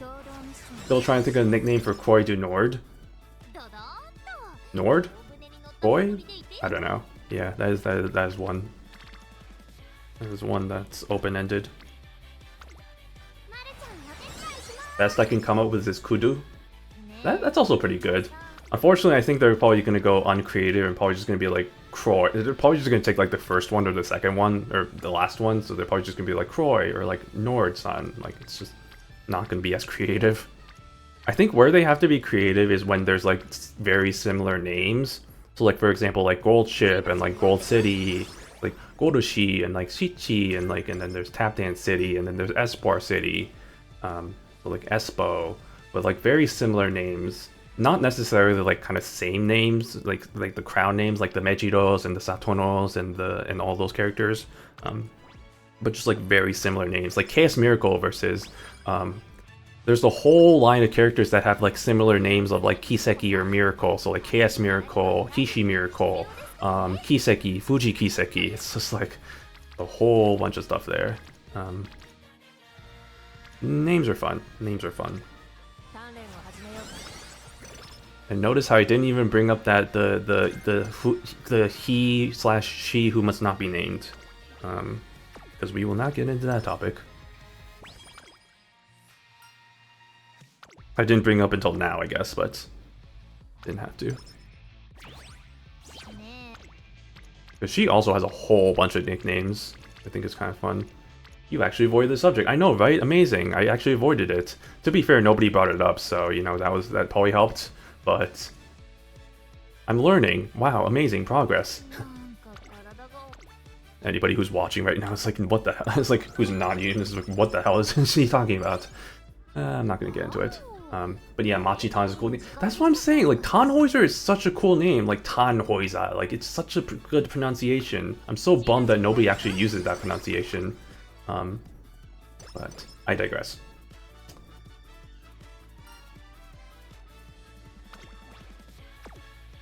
In that same vein, like, Fuku Kitaru also, like, because Fuku Kitaru, her full name, Machikane Fuku Kitaru, and then the whole thing of, like, even her nickname is technically supposed to be, like, Fuku Kitaru, but even that is just a whole mouthful to say. So, people have been trying to, like, come up with nicknames for that. My preferred nickname is what Tannhäuser calls her, which is Fuku-chan Senpai, because I just think that's... I always love the nicknames that, I guess Fuku can also count, but nobody ever really calls her Fuku, so it just kind of feels weird. I guess Fuku-chan, or like Fuku-san or whatever, but it is kind of crazy how people, or like the characters just kind of accept that it's like, oh yeah, just call her Fuku Kitaru. It's like, that's longer than some other Umas that, you know, some Umas full names, you know, like Believe, or like Kiseki, or like, what's the shortest pronunciation, I guess? Believe, that's just two vodka, yeah, well, similar, two syllables. I don't think there's no character that has just like one syllable of pronunciation. I guess you also have to look at it from a sense of characters, like number of characters, which I think that is Believe, because that's only 4 characters. Woka has, I think, like, is it 4 or 5 characters? It's a really weird combination of like Uo, and then that character, and then Ka. So that's 4, yeah. So I think they're tied for the shortest names. But yeah, I think going back, I think I love when they when characters call like the senpai, like they call like the older character senpai, but then they also like add like another kind of like the honorific. So it's like Fuku-chan senpai, or like Karin-chan-san, or something like that. I just find those really funny for me for some reason. But Karin-chan-san makes sense though, because that's her full name, but just adding san to it. I just think that's also really funny. It's like Karin-chan senpai, or Karin-chan kun, or something like that.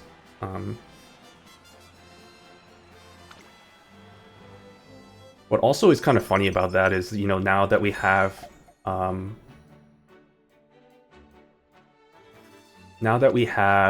Bukidor, it's like we have the second Kaden, and then this is a weird case where, you know, Kaden is the crown name. So I guess we should be calling her Chan, but that's really weird, right? Just imagine calling a character Chan. Like, it's just like you're calling her like an honorific or something. Like Chan-san, Chan-chan, or whatever. Chan-chan Alliance. But that's kind of unavoidable, I guess. There are plenty of examples in Umamusume where you have characters that are called by their crown names, and it's totally fine. I remember there was a post, I think a few days ago, somebody was bringing up like, oh, like, don't call him, like, the whole thing about don't call him Agnes, don't call him Daiwa, whatever, don't call him Haru, or all that. I mean, Haru isn't a crown name, that's just people always call her that. Or call her Urara, but people refer to her as Haru, which I'm a little bit miffed about, but I kind of accepted. But then they're like, oh, you know, you have Oguri Roman, you have other characters that, you know, not other characters, other horses that are nicknamed, or not nicknamed, but they have Oguri as their crown name, and they've done successfully well, for the most part. Not as successful as Oguri Cap, obviously, but then it's like, oh, why don't we just call her Cap instead? It's like, well, that's stupid, why would you call her Cap? Well, I mean, there's exceptions. I mean, Suzuka's another exception, right? Because Suzuka is technically actually supposed to be the crown name. Silence Suzuka. So technically you should be calling her Silence, if we have to be completely honest. Because there's Rascal Suzuka, isn't there like Suzuka Mambo or whatever? I said the word. But it's funny you say that, because there's actually a lot of horses that have there's like Meisho Mambo, there's, yeah, Suzuka Mambo. Mambo seems to be a pretty popular thing in Japan, apparently. Which is funny that whole nickname came from, I think, China. Shortest name from Romaji characters is Mr. CB. Yeah, I guess in terms of, like, actual length, I guess it's CB. But for katakana, and pronunciation, that's not the shortest. But yeah, if we're counting it in terms of like Romaji characters, it is Mr. CB. Because they just abbreviate it down to just the CB. But yeah, anyway, long story short, plenty of shenanigans when it comes to the names. Like even Ines Fujin, also Ines is supposed to be the crown name actually, so technically maybe it's supposed to call her Fujin? Question mark? You don't know, you never know. Maybe. What about Grass Wonder? Is Grass Wonder? That's a good question actually. I don't think any of those are crown names. Let me see. Real quicko. I'm searching this just because I'm curious more than anything. Grass Wonder. Grass Wonder IRL. Oh, it is a crown name. Yeah. Grass is the crown name of owner Nobuya Hanzawa, sharing the crown name with his twin brother Kishi Chiro, who notably owned Green Grass. Okay, so also technically should be called Wonder then in that case. That's what I'm saying, right? There's so many examples of that kind of stuff. But, you know, just because, you know, it's a crown name doesn't mean, you know, there are other horses that share that crown name that ended up being notable, which is why I think Umamusume just is like, yeah, screw it, just call him, you know, that, because there's no other horses that are going to be added to our roster that are like that as well.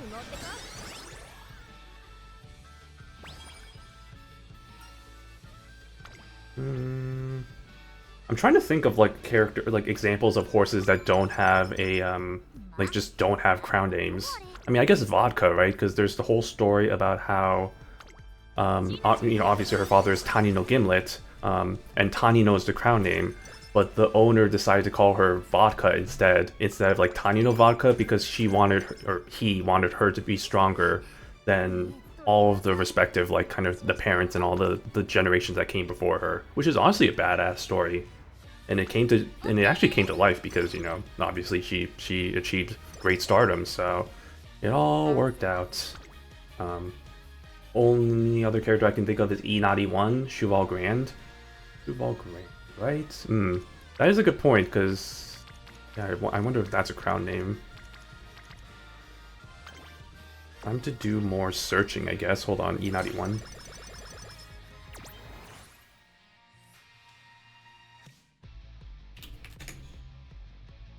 List of characters. E91. Doesn't say anything about that. Okay, I can't really say. Nobody knows. They didn't fill out that section of Wikipedia yet. Cheval Grand. Cheval Grand just means great horse in French. Okay, so I don't think it has anything to do with a, I think crown name not so much as just including the character V, right? Because there's the whole thing about the owner really liking including the V in the characters, which is why there's Vivlos and Vergina, and so Cheval Grand that was the thing. But I think they just wanted to find a character that had a V in the name. Yeah, that's why they're the V sisters, exactly.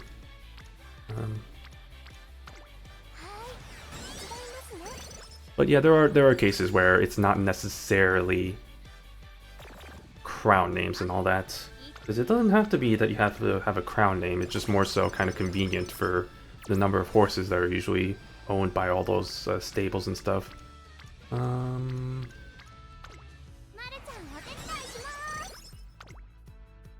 Crazy how one owner owned 3 horses from the same dam, all 1G1. It is kind of crazy. The other thing that's also crazy that I found out from a comic I read, this is not recent, I think this was about like a few weeks ago, their mother actually doesn't have a tail. Like that's the fun fact about that. Like, and she was still able to win as many races as she did, which is crazy because a tail is actually pretty essential for a horse for its balance. And so, horse without a tail being able to be competitive racing like that is pretty insane. My code Kazuhiro Sasaki, yes, good old Mariners fame. Heard about all that. Yeah, I know. I think it was that one fan artist who I love his comics because he does a really good deep dive into like the real life horses, like histories and all that. I've seen comics where he cites like actual interviews he's done with like the jockeys and all the different people, so like actually getting firsthand information from them, which is kind of insane. But yeah, it was one of his comics where he was talking, I think it was like starting off with like Tazuna being, there's like the whole conspiracy about, oh, Tazuna is actually a horse, and it's like, well, if that's the case, where's her tail? And it's like, well, actually that may be a case that, you know, she doesn't have a tail because it's just like her mother, and then it's the whole thing there, like the Virginia talking with her sisters. Fun stuff, fun stuff. I think I know what comic you're talking about. Yeah, I mean, it was posted, I think, on in around, like I saw it on the Discord and stuff. So I wouldn't be surprised if you knew what it was. Oh, what is this? And I think I know the artist. Time to scroll through my likes. Yeah, I'm sure. I'll probably find it somewhere. It's out there. Like I said, I don't think it was that. It was probably, I want to say maybe like a month ago. So it's been a little bit, but it's not that old. I don't remember the exact artist name. I remember it's like it's like something Freddy. It's like Saya something Freddy. I don't remember the exact name though. But yeah, they do really good work in terms of all the Uma comics that they do. Very fun stuff.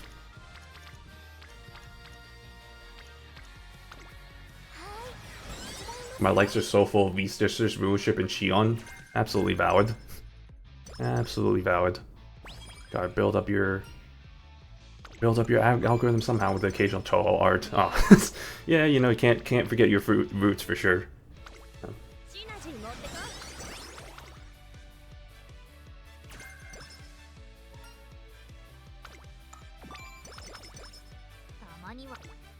Okay.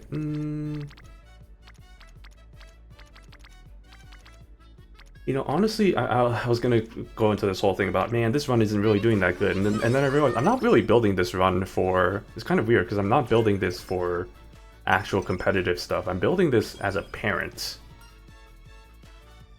So in that case, maybe I should be approaching this way differently. I guess I don't know why I'm continuing this as if it is kind of standard run that I usually do.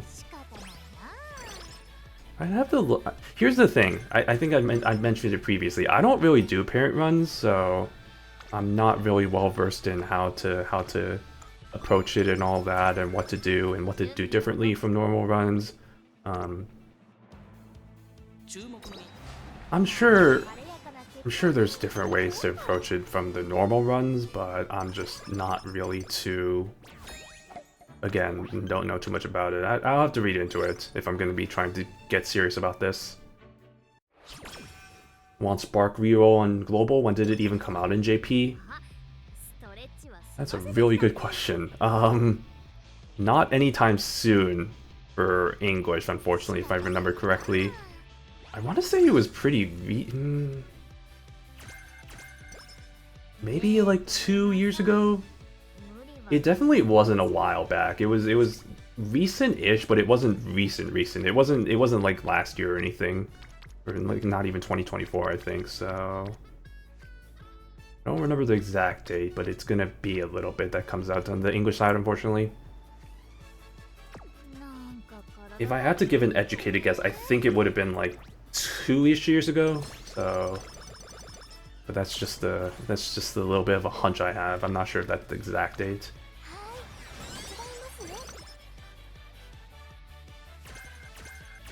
But yeah, Spark reroll actually comes pretty goated when it comes to stuff like this when I'm building parents, because it's like, oh, this sucks. Use 30 energy. Okay, let's reroll it again. Okay, maybe it's actually good now. And then now there's different tactics. Whale version where you can just be like, oh, I hate all of this. Let me just do another reroll. Or you can do the even more whale tactic of just buying the passes so you can do auto runs with the parents and stuff, which saves you a lot of time. Because God knows, trying to create parents is a whole ordeal, and it's in and of itself. That's the pronunciation. Let me tell you, y'all, pronunciating some words is not my strong suit. My excuse is that I am not a native English speaker, technically. Although that's a stupid excuse because I pretty much grew up in the US, so can't really say that it's not my native language at this point. But that's the excuse I give myself. Got my Korean brain over here trying to make do with all the words that I'm saying out of my mouth. Even though I think in English for the most part, so it's not really. Oh, look at. Oh, that's cute. Okay, it's another. Because there's the whole thing with Sky having like the cat tongue or whatever. Like she cannot handle hot foods. I didn't know that that was a thing. I didn't know that there was a portion of that scene that that had that. Because I knew there were different scenes for characters and stuff. Like Poke was just like downing it, like chugging it, and then there's characters that are like sipping it. There are some characters that are like normally enjoying it. Then I guess there's that one with the not enjoying it and just suffering through the pain.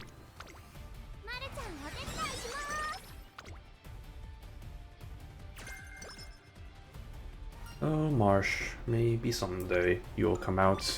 Apparently you might come out soon, who knows, maybe you might be the next character. Welcome to the Japanese server, where we have no freaking idea who's coming next. Good as anybody's guess. For all I know, Karenbuka Door watch it be some like random character like watch it be like Red Desire or something. Which would be a scenario link character technically, but like I just think it would be really funny because everybody is expecting Marsh. But I've seen them like do like a complete U-turn when it comes to expectations. I remember initially when this game was releasing in Japanese, it was just like everybody is like, because I was desperate. I was like it's that meme with what's his face from It's Always Sunny, where he has like all the like the wall of all the things and he has all the string trying to connect everything. That was me trying to figure out what the next character was going to be that comes out in the game. Like I was like, oh, this is the Triple Crown winner. It's like, oh, this is from Team Rigel, this is from Team Spica, so they're probably going to announce another character from Team Rigel, blah blah blah. It's all that stuff. And I was just trying to connect all the dots there. And then they released, I think, Karen-chan, and I was just like, what the hell? This is a random ass character. This came out of nowhere, and then I was just like, screw trying to predict who the next character is going to be because I have no idea at this point. It's to the whims of Cygames. There is some precedent with releasing characters kind of in the same time as the races that they're well known for. I don't remember like a specific example of that. Didn't Virginia come out like at around it, or maybe that was a thing that people were thinking that was going to happen, where Virginia was supposed to come out at the same time she won, like around April, May, like when she won her Victoria, Victoria Mile, or no, sorry, wrong. When she won November, when she won the Queen Elizabeth, who I don't remember. My memory is terrible. I'm just BSing as it goes. It's all fragmented.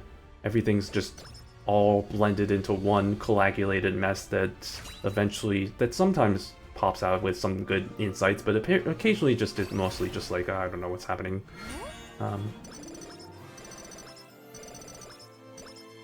Oh. A mile. That's lovely. Did I not get any dirt inherits? I got one. It's hilarious how every run I've done so far, I've at least gotten one dirt inherit, but I haven't gotten the second one. But it's just really funny how it's been consistently the same. Like, how is that possible? Anyway. Well, the inherits don't matter. All that matters is that I get the three star factor for medium. That's all I need. Once I get that, I'm all set. All I'm looking for. In fact, even a 2-star inherit would be good. Maybe I shouldn't be too picky. A 2-star medium inherit would be pretty damn good. And then I probably might just use that for my Ines trainings.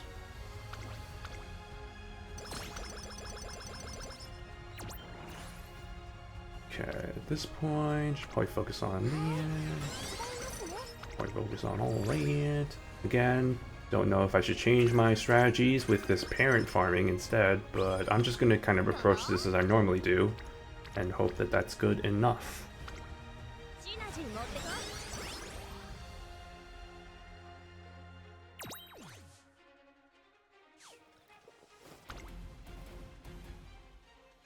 Ayun Sky. Okay. Remember to hydrate. Oh, I need to do my dreams. What am I doing? Don't have a choice anyway. Yes. I think I still want to try and max out speed. I think there's a certain point where it's just like... And I don't know if this has changed in the JP side, but I think 1000 I think is the threshold of stats where you can get the max percentage chance of getting like a 3-star inherit on whatever, at least on the 5 stat side of things, like speed, power, stamina, guts, wits. I'm not sure how that exactly works for like distance or like strategy, because that can also obviously be a factor that goes into your parents. I'm not sure how you can increase the chances of getting those rolls. Because obviously, I'm like I said, I'm trying to get like a good medium inherit over here, but so far at least, I'm not really sure how much more likely I can get that to happen. And oh my god, are you kidding me? I'm so close to getting 858. That's fine, I don't need that. If anything, I should probably max the number of white skills that I have, that I'm getting. Like, that's probably where I really should focus on. So, if that's the case, probably have to shift my thinking a little bit. But we'll do that next time, once I do some more practice runs and try and get a better sense of how this works. And who knows, maybe through those practice runs I can get an actual character that I can use for my parent anyway, and then they'll all be for moots. And then I can move on to my next step with my... The master plan, the master 6-step plan. Step 1, build parent. Step 2, Ines. Step 3 to 5, question mark. Step 6, profit. We'll figure out step 3 to 5 eventually, I guess. Need to use the Tachyon event more sometimes. I forget to use it all to raise my sparks whenever it comes around. Oh, that's... You gotta use it, you know? I mean, it comes out every month nowadays, so... On the JP side, which is really good. Because I'm always stuck trying to figure out who to raise that I never use it. Indecision factors are always... What is that phenomenon where it's like choice paralysis, where it's like there's way too many choices, so then you're like left with like, oh, I don't know what I want to go for, and then you're just kind of stuck. Yeah, no, that's definitely valid.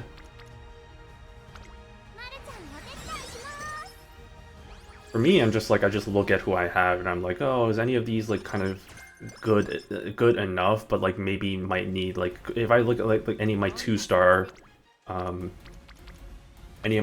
parents, and I'm like, oh, do they have good stats? Would it be good for me to raise them to 3 stars? If yes, then sure, why not? I also look at the specific characters, because there's definitely specific characters that are still pretty good for like parents, so like Akita-san, a Seiyun Sky, Nishino Flower, Stego I've noticed has been pretty popular for a parent. It's just those types of characters. Like if I have some of those that I trained, and if they have like stats that are, or sparks that aren't very optimal, then maybe I can make it optimal by kind of giving them one last push with the Tachyon event. Kind of how I see it, at least. You know. Dodon? Okay. Need to use my last dreams. And then...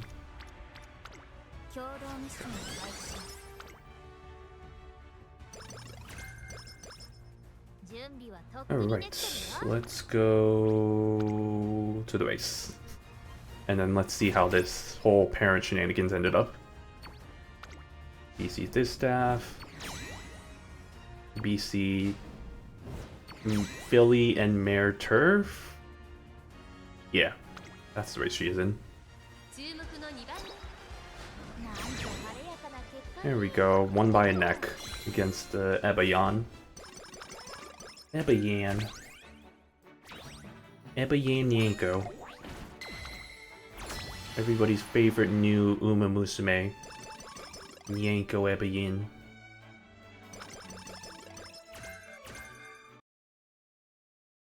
Alright, now the painstaking part of having to go through this entire... all of these stats and just selecting one by one, and one by one. You know what, I kind of realized, if I'm gonna be building a parent, I should probably also be doing more races, getting those factors. Although I don't know how much of a benefit that would be, to be honest. But it does seem like that would help a little bit as well. And like I said, this isn't built for competitive, so I can just do as many races as I can, and it's fine, so maybe that might be the strat. First time parent building for everything, so... Getting that up there, no. Let me see if I have any other golden skills I should get. That one. That one, that one, that one, that one, that one, that one, this one, and that's it, okay. Now it's just to fill in the rest of the gaps. No. Sure, why not? Yeah. Sure. Okay. Randomly filling in random spots, not really caring too much. There we go. Okay. I thought it was stuck there for a second. Okay, no, we're good. I forgot what that it's whatever. Okay. Actually, no. Yep, okay. Now the moment of truth. I need to not do muscle memory of like, oh, like I saw like this, or just like immediately click next. I need to see what I got. Oh, that's so painful because it's a medium, or it's not it's long, not medium. Let's try the reroll. Oh shit! Look at that! Oh shit! Oh shit, son! Okay. Yeah, I'm taking the second one. Fuck that. Yeah, absolutely. Holy balls. Okay. Parent building is easy. Who says parent building is hard? Come on. Easy. Easy sauce. Okay, screw everybody else, you know? Got it. Okay. Well, that makes things a lot easier. Now I don't have to, you know, I don't have to worry about parents anymore. Because now I can just focus on building an Ines. I'm not going to do this, but I just want to set this up. I can build Ines, I can have her ready, get rid of Kopano Riki, and have myself my Saiyan Sky. Where's my Saiyan Sky? Hello, Saiyan Sky? Saiyan Sky, where are you? Saiyan Sky Doko. Yeah, this one. Now look at this. Holy moly. I cannot believe that worked out first try. That's actually kind of amazing. That's crazy. But that works. That actually amazingly works. Beautiful. Okay, wow. That's awesome. Okay, well, we have that ready for next time. Also, I've just been inheriting speed on my aces. Is that what you're supposed to do? Raise the speed cap? I never really looked it up. I would say... yes, because I think like 18 speed, that's all I do. Yeah, I'd say raising the speed cap is probably good, because what's the speed cap in the current state? Like 2100? 20? Yeah, it's 2100. And that's the thing, I think as far as I've been seeing is that 2100 speed is pretty much the required amount. So like if you go like a little bit above that, that is pretty beneficial. And so I'd say speed inherits are generally what you want to do. I also have seen people say like, oh, you should like fill in the gaps, like do inherits in other ways, like maybe like, I don't know about guts, but like, you know, like wits and like stamina and that stuff. But I don't see a really good reason for that. So I generally try and go for speed inherits, but it's just more the case that I prioritize kind of the pink factors over the blue factors here, so that's kind of why I have the way I have it set up. But yeah, it's good stuff. So that being said, it's already almost 4 hours, so I told myself this is going to be a short stream, but that does not end up usually being the case. So I'm going to call it off there. We'll sign off and just Get that going, yeah, Believe. Believe, aka one of the most is a guy. Literally is a guy. Like, seriously, her voice, her mannerisms, her three sizes, like, she is a guy. Like, people joke about Stego being a guy. This character is actually masculine. But you know what? I love her for it anyway. Anyway, that's all for that. So, thanks all so much for watching. We'll see about tomorrow. I'm gonna be completely honest. I'm kind of thinking maybe not doing a stream tomorrow. I kind of want to maybe chill a little bit. But we'll see what I want to do tomorrow. Is a guy but a mare, but that adds to her charm. Yeah, exactly, right? It's fine, you know. It's fun. It is also funny that she is a mare too. It's like, yeah, it's like she has like but she is very, very masculine in many ways. Anyway, yeah, so we'll see about tomorrow. I'm still TBD on even what game to play, so look out for that. But we'll start it at 6 p.m. if it does happen. Keep an eye on the socials if there's any updates on that.